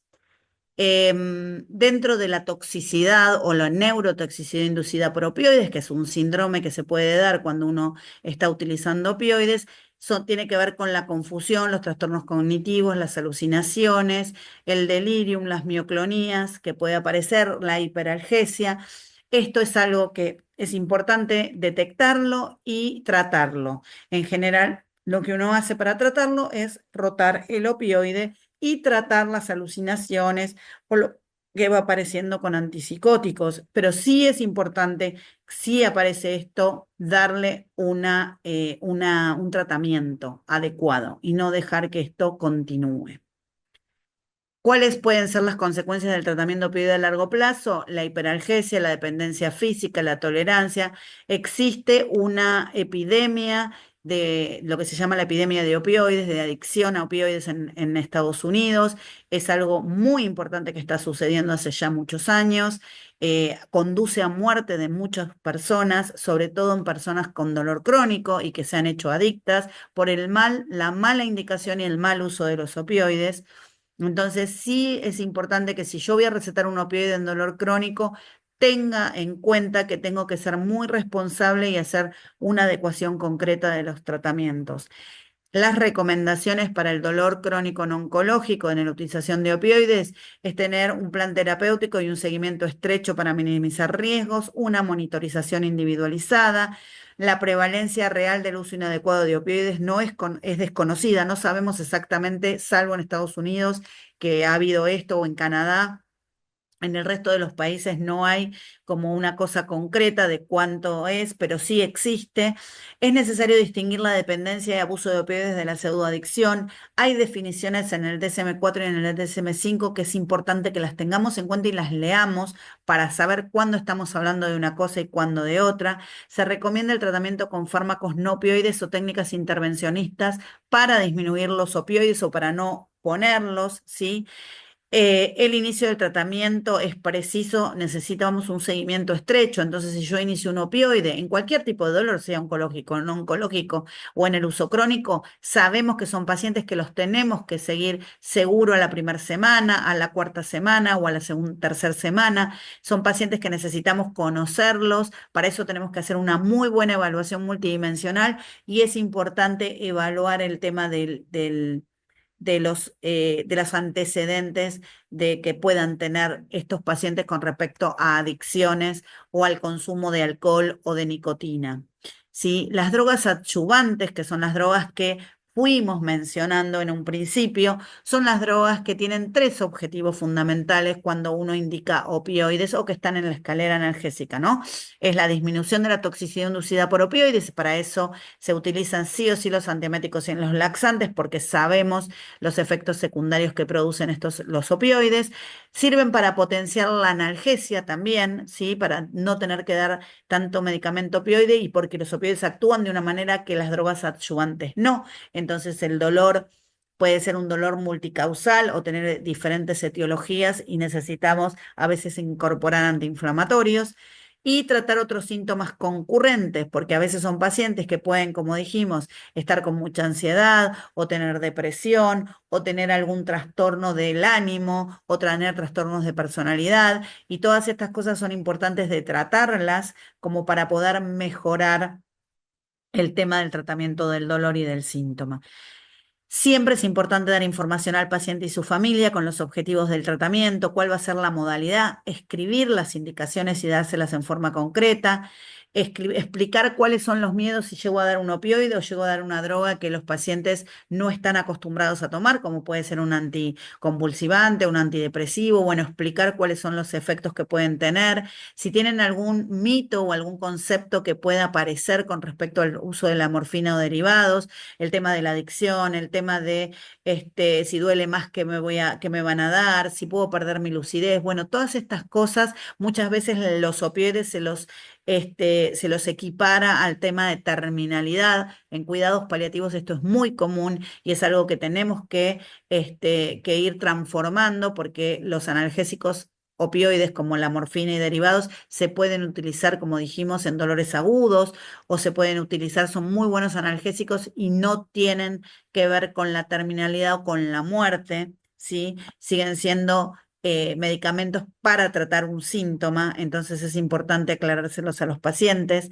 En resumen, hay que tener conocimiento de las drogas prescriptas, hay que tener si es un opioide, saber cuál es la vía, cuál es la potencia que tiene, cuáles son los intervalos interdosis, de acuerdo a la farmacocinética y la farmacodinamia, no olvidarnos de los rescates, tratar de hacer la prevención de los efectos secundarios, cuáles son los signos de alarma que le tengo que dar al paciente o a la familia para que estén atentos y siempre tener un número de contacto o a dónde ir si tienen una urgencia con respecto a qué está pasando con el tratamiento, entonces dónde poder ir el paciente, dónde se tiene que dirigir.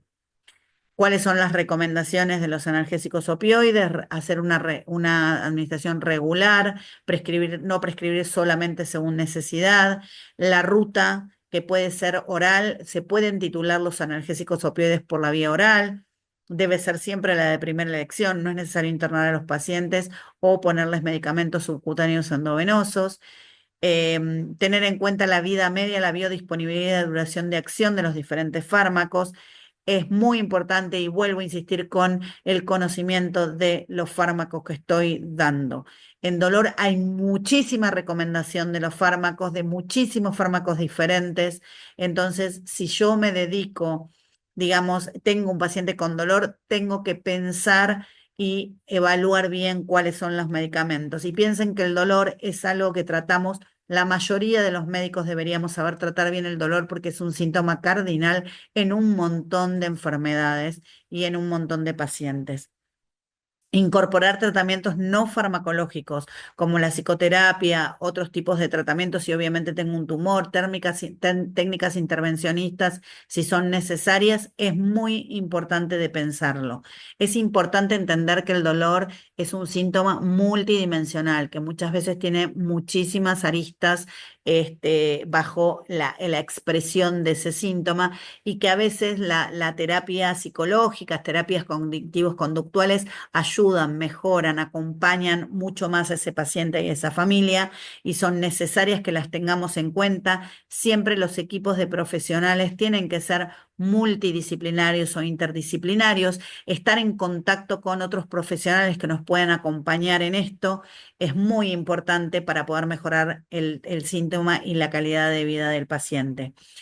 Por último, me voy a despedir con este chistecito que yo creo que tiene mucho que ver con cómo subestimamos el dolor los profesionales. El doctor le dice al paciente, el dolor de su pierna derecha se produce por su avanzada edad, y el paciente le dice, no, porque la otra pierna tiene la misma edad y no me duele. Esto es muy común que los profesionales lo hagamos. Tendemos a subestimar el dolor, tendemos a decirle al paciente lo que tiene que hacer y que no le tiene que doler tanto por el diagnóstico que tiene, y sin embargo, el dolor sigue siendo un síntoma subjetivo, que sigue siendo un síntoma multicausal y multidimensional, por lo cual es muy importante que tengamos estas cosas en cuenta en el momento del tratamiento. Acá les dejo la bibliografía. Muchas gracias. Nos vemos en un rato.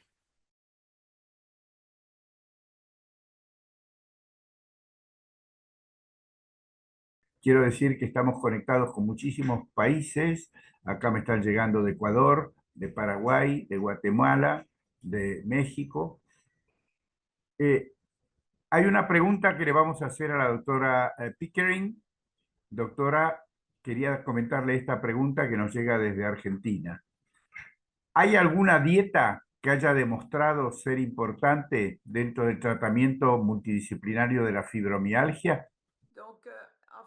Bueno, lo interesante es que pacientes que tienen una fibromialgia, vemos que la microbiota es un poco diferente, la microbiota intestinal.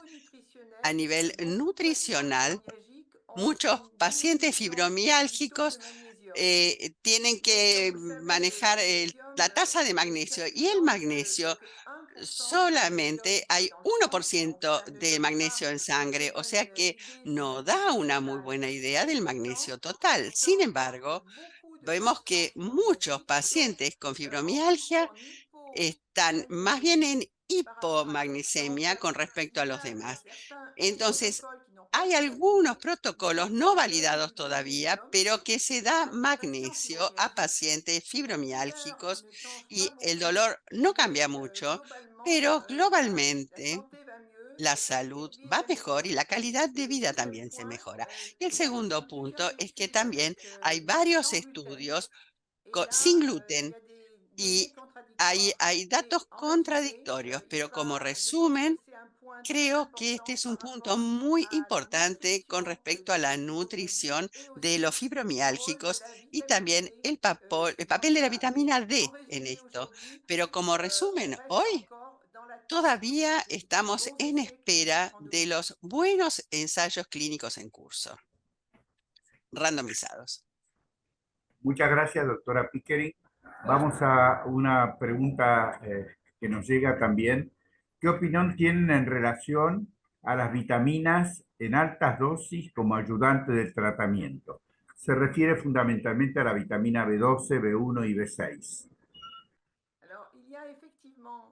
Efectivamente, hay muchas publicaciones que muestran que con dosis importantes se puede modificar. El punto importante es que con frecuencia no sabemos esa dosis, y entonces hay que hacer la dosificación y estar seguros de que el paciente está en hipovitaminosis antes de dar un tratamiento. Y entonces queremos mostrar cosas diferentes con la vitamina 2, pero hay un trabajo reciente sobre la vitamina C también, que muestran que hay una mejoría de los pacientes, pero una vez más, no es en el dolor, es sobre la calidad de vida o la capacidad de mejorar sus actividades cotidianas en realidad.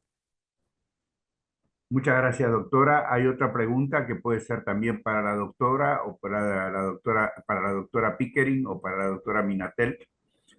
¿Cuáles son los antidepresivos y los antipsicóticos que se pueden combinar mejor con opioides teniendo en cuenta los riesgos de síndrome serotoninérgico o prolongación del QT?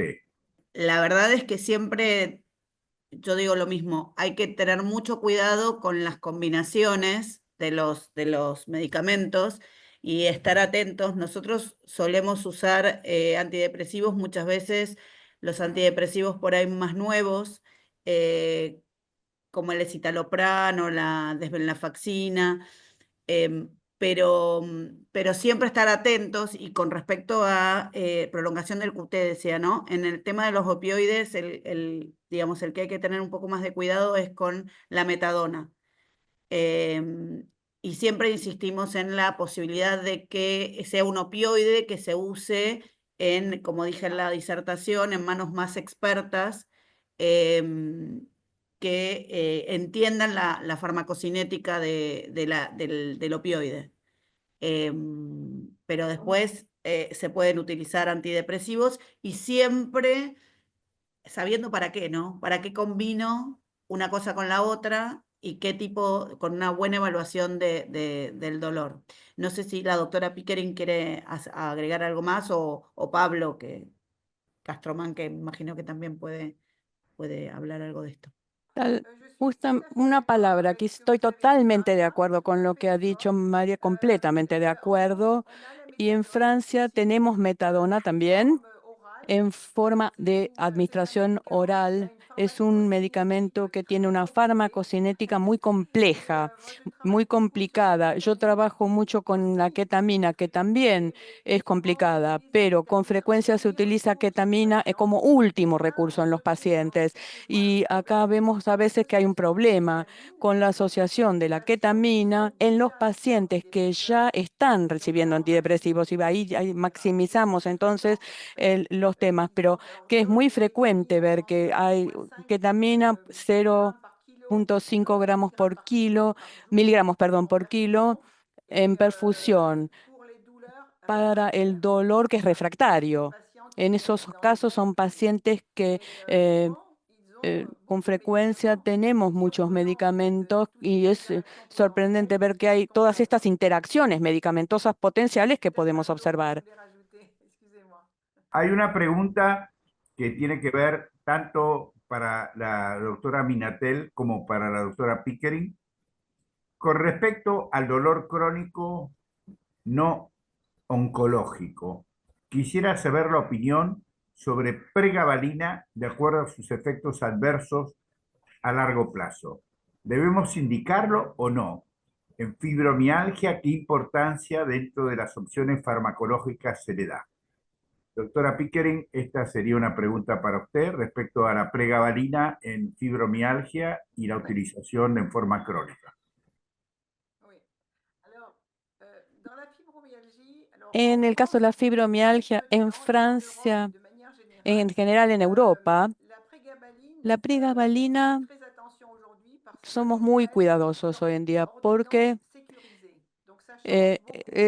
cambia mucho porque hay trabajos recientes, especialmente en Irlanda, que muestran que hay un riesgo de adicción. Entonces, uno ha cambiado la actitud en Francia. Se considera una droga que es droga bajo seguridad. Entonces, estos son los datos que lo hacen un poco complicado. Con los dolores crónicos, se puede utilizar en particular en el dolor neuropático, aparece siempre en los algoritmos para el dolor neuropático. Para la fibromialgia, eso es diferente, porque en la fibromialgia las recomendaciones en principio consideran el tema de la seguridad y los temas de comportamiento y los medicamentos entonces vienen más abajo, en especial para los pacientes que tienen dificultades para dormir, pero especialmente para el tratamiento de los síntomas. O sea que tenemos dos aspectos diferentes y además de eso en Francia no es como en Estados Unidos que tienen la FDA que les ha autorizado. Y alguien ha dicho que, bueno, es una autorización de la FDA para la pregabalina en los casos de la fibromialgia. En Francia no tenemos ninguna indicación y los pacientes con fibromialgia tenemos como primera línea de tratamiento la actividad física, o sea que es diferente cuando se trata de dolores crónicos o de la fibromialgia. No sé cómo es en el caso de ustedes, de su país. Doctora Minatel, Sí. doctor Castromán. Acá en Argentina se está utilizando un montón la fibromialgia, pero insisto con, primero lo que dice la doctora, que es verdad que hay algunos indicios, pero no, digamos, no hay tanto trabajo que se esté leyendo acá con respecto a la adicción. Pero con respecto a los psicofármacos y es un anticonvulsivante, me parece que es muy importante tener en cuenta cuándo y por qué lo voy a dar. El tema de sí está indicada y está indicada en dolor neuropático. A veces está indicada acá en algunos casos porque sirve también, como decía recién la doctora, para el tema de los trastornos del sueño y la estabilización del ánimo. Entonces es una droga que uno a veces la utiliza, pero insisto con el tema de los riesgos con respecto a cualquier medicamento que sea un psicofármaco. Las benzodiazepinas acá también se usan un montón y sin embargo son drogas que también tienen un potencial adictivo importante y que después es muy difícil de sacarlas en los pacientes. Sin embargo, son drogas que se usan de manera sistemática. Y la verdad es que hay que tener mucho cuidado con esto porque cada vez hay más drogas que tenemos, cada vez tenemos más posibilidades de tratamiento y yo creo que muchas veces no estamos acostumbrados a utilizar ni los psicofármacos, ni los anticonvulsivantes, los antidepresivos. Entonces, dentro de lo que es la pregabalina, acá se está utilizando mucho. Creo que es una droga que hay que estar atentos, como decía recién la doctora. Y en dolores no oncológicos, como es el dolor crónico, a veces la recomendación es siempre empezar, ver qué pasa y si no, suspender la medicación, porque esperar un par de semanas y ver si no tuvo respuesta, sacarlo. Lo que muchas veces se hace es agregar medicación. En vez de sacar y probar, es agregar, ¿no? Entonces son pacientes con polifarmacia, con muchas drogas, con dosis muy bajitas o dosis que no se llegan a dosis plenas. Entonces, siempre el dolor si bien es un síntoma prevalente que tenemos que tener mucho cuidado y estar muy atentos, tenemos que evaluar muy bien las cosas porque también hay muchas ahora cuestiones no farmacológicas que ayudan.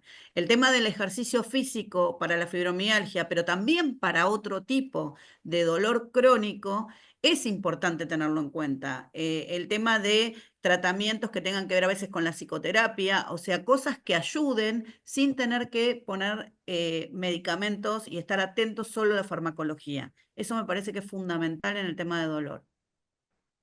Bueno, esta es una pregunta para todos los expositores. Primero, experiencia con el parche de fentanilo. Y la segunda, experiencia con el parche de buprenorfina. Eh, Empezamos, ¿quién quiere empezar? Doctora Pickering, parche de fentanilo, después seguimos en todo caso con doctor Loran y con la doctora Minatel y el doctor Castromán. Eh, Escuchamos. Gracias. Para el parche de fentanilo, en el pasado, en otras épocas, 10, 15 años, teníamos dosis importantes y ha habido muchos efectos indeseados, especialmente en pacientes añosos que pensaban que, bueno, uno se pone en parche y así fácil. Y la posología se modificó después y entonces progresivamente se empezaron a disminuir las dosis, especialmente en las personas añosas. Entonces se pudieron colocar dosis pequeñas que se instauraron y entonces si el paciente no tiene grandes problemas cognitivos, porque en ese caso puede ser un problema. Entonces, puede haber una administración bien equilibrada sobre una base de opiáceos. Como dijo María, es importante tener una base adecuada y luego el parche. Y eso para el fentanilo. Ha habido problemas de toxicidad Ha habido pacientes que se colocaban muchos parches, pero ya no vemos eso. Para el caso de los parches de buprenorfina, nosotros no tenemos en Francia. No se ha autorizado por la Agencia de Medicamentos. Por lo tanto, no tenemos experiencia en ese caso. Pero por lo que dice la literatura, creo que sería una opción terapéutica interesante, pero no puedo decir más porque, bueno, no lo tenemos. Muchas gracias, doctora. Doctor Laurent. Yo tengo un poco de experiencia y quisiera especialmente hablar. Yo soy neurólogo y trabajo en un centro de terapia del cáncer en Lyon, y entonces lo que me interesaría saber es qué experiencia tienen de la cuestión de la administración intratecal, porque con frecuencia tenemos trabajamos a veces con dosis considerables de morfina, 300 miligramos equivalentes a 300 miligramos. En el caso de la bomba intratecal. Entonces, quisiera decir que hace varios años tenemos el tema de las bombas intratecales, en particular con unas bombas que se puede poner a la vez morfina, anestésicos locales y con mi experiencia, por ejemplo, en Lyon están muy especializados con sarcomas, casos de sarcomas óseos en pacientes que son jóvenes, donde es muy importante el dolor. Entonces se puede lograr entonces estas personas de 40 años con 500 miligramos de morfina oral por día, que han tenido rotación con opiáceos, con metadona, que ya han recibido todas las combinaciones posibles y que están completamente perdidos a nivel cognitivo. Y entonces la pausa de bomba intratecal nos permite una mejoría sumamente importante, incluso si, bueno, nuestra experiencia, bueno, son experiencias que en general son de 3 a 6 meses, o sea, nuestra tendencia es realmente decirnos, bueno, cuando hay dolores de un cáncer que es sumamente intenso, repensar de hacer una interrupción de tipo radicotomía, neurotomía, cordotomías anterolaterales o ahora especialmente el tema de las bombas intratecales. Entonces, eh, me interesaría saber si ustedes tienen también experiencia en este sentido en sus países. Y otra cosa que nosotros conocemos bien en nuestro grupo de trabajo, de investigación, es la estimulación de la corteza motora. Quisiera saber cuál es la experiencia de ustedes en la neuromodulación, sea estimulación por grillas a nivel del caso de los dolores neuropáticos. No respondí más porque no tengo más para agregar a lo que dijo la doctora Pickering. Muchas gracias, doctor. La doctora Minatel y el doctor Castromán, si tienen alguna experiencia en el tratamiento de opioides o de anestésicos intratecales, me gustaría escuchar la opinión. Sí, primero, ahora quería responder primero lo del fentanilo y lo de la buprenorfina y después paso a lo de que decía el doctor Laurent. Con respecto al fentanilo, nosotros tenemos experiencia en el uso y yo creo que es una buena medida siempre y cuando el paciente esté con dolor controlado y yo sepa exactamente cuál es el parche que tengo que indicar, porque hay distintos parches y no es una medicación para indicar directamente, o sea, no es que yo tengo un paciente con dolor en el consultorio y le digo, vaya y compre un parche de fentanilo, porque eso lo estaría haciendo mal, porque en realidad necesito un paciente titulado, saber cuánto necesita de ese opioide para poder poner un parche, y de acuerdo a eso sí, una vez que yo tengo titulado el parche, la cantidad que necesite del opioide del paciente es una medida segura en el sentido, es cómoda más que segura, en el sentido de que se pone el parche y por ahí el paciente está 3 días sin dolor y solamente sin tomar ninguna medicación. Pero para eso, para llegar a eso, tengo que tener bien evaluado el paciente y bien titulado el paciente. Entonces no es una medicación que puede indicar cualquier persona. Tiene que ser alguien que sea especialista en dolor y que entienda, vuelvo a insistir, con la farmacocinética y la farmacodinamia de la formulación que estoy dando y de la droga. Con respecto a la buprenorfina se usa también mucho en Argentina. Es cómodo, siempre el parche es cómodo, pero vuelvo a lo mismo, tengo que tener cuidado primero porque es un agonista parcial, no es lo mismo que un agonista completo. Entonces, si yo saco el parche de buprenorfina y doy otro opioide, voy a tener una interacción importante. Y lo otro es que con los parches también tengo que tener mucho cuidado en todo lo que tiene que ver con la absorción y eso depende de la piel y la temperatura de la piel, entonces tengo que estar atento si el paciente tiene fiebre, no tiene fiebre, o sea, hay muchas cosas que tengo que estar atento y eso es importante que lo sepamos.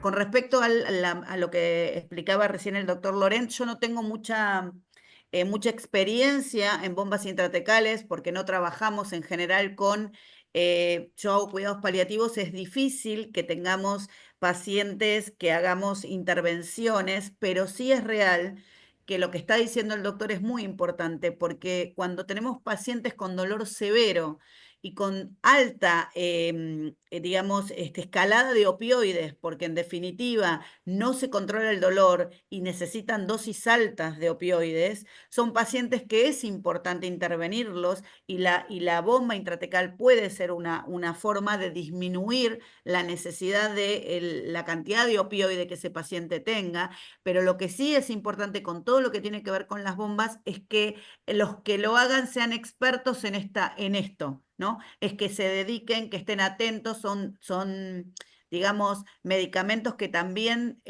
si bien le estoy dando una potencia al opioide muy grande porque va directo al sistema nervioso, entonces pueden reducir todo lo que tenga que ver con tomar la cantidad de opioides que tengo que tomar, porque un paciente con 500 miligramos de morfina o 800, yo he tenido pacientes con dosis muy altas, la bomba ha servido, porque ha disminuido y el paciente ha estado sin dolor. Pero sí es algo invasivo y tengo que estar muy atento. Entonces tengo que tener profesionales idóneos que estén acostumbrados a hacer esto y creo que sirve para casos bastante más puntuales que para utilizar en forma permanente o usarlo como forma, digamos, periódica, ¿no? Para el dolor en general, ¿no? O sea, tenemos que estar bien, digamos, con la indicación concreta. Muchas gracias. Hay una pregunta corta, que ya estamos llegando casi al horario de finalización. ¿El tratamiento con toxina botulínica es efectivo para la lumbalgia? Sí, bueno, con respecto a la pregunta, si me permiten, en realidad la toxina botulínica, yo personalmente la he utilizado en algunos dolores miofaciales, particularmente a nivel de cara, a nivel de macetero, por ejemplo. Hay también unos eh, protocolos para tratamiento de la migraña. Eh, y también para el dolor de algunas cefaleas occipitales. Eh, pero también ahora también ha habido un auge con respecto al uso del dolor neuropático a dosis bajas a nivel cutáneo de inyección de la toxina botulínica. Pero a nivel de la lumbalgia, se puede utilizar no en la lumbalgia inespecífica, sino cuando podés determinar que hay un componente miofacial importante, sobre todo, por ejemplo, en el músculo piramidal. Si uno encuentra que hay un dolor glúteo vinculado a ese músculo y uno hace un bloqueo con anestésicos locales, el paciente mejora, pero vuelve, allí se puede hacer una inyección con toxina botulínica, lo mismo que a nivel cervical, también se puede utilizar a nivel muscular, ¿no? Muy bien. Estamos llegando al final del tiempo, de modo que quiero agradecerle a todos los expositores. Tenemos muchísimas interacciones, nos llegan muchísimas por el chat de distintos países, de modo que les agradezco a todos los participantes, a todos los conferencistas. La mayoría de las opiniones son sobre la excelencia de estas exposiciones y los esperamos en el próximo webinar que va a ser sobre inteligencia artificial en medicina. Muchísimas gracias y buenos días o buenas tardes para Francia.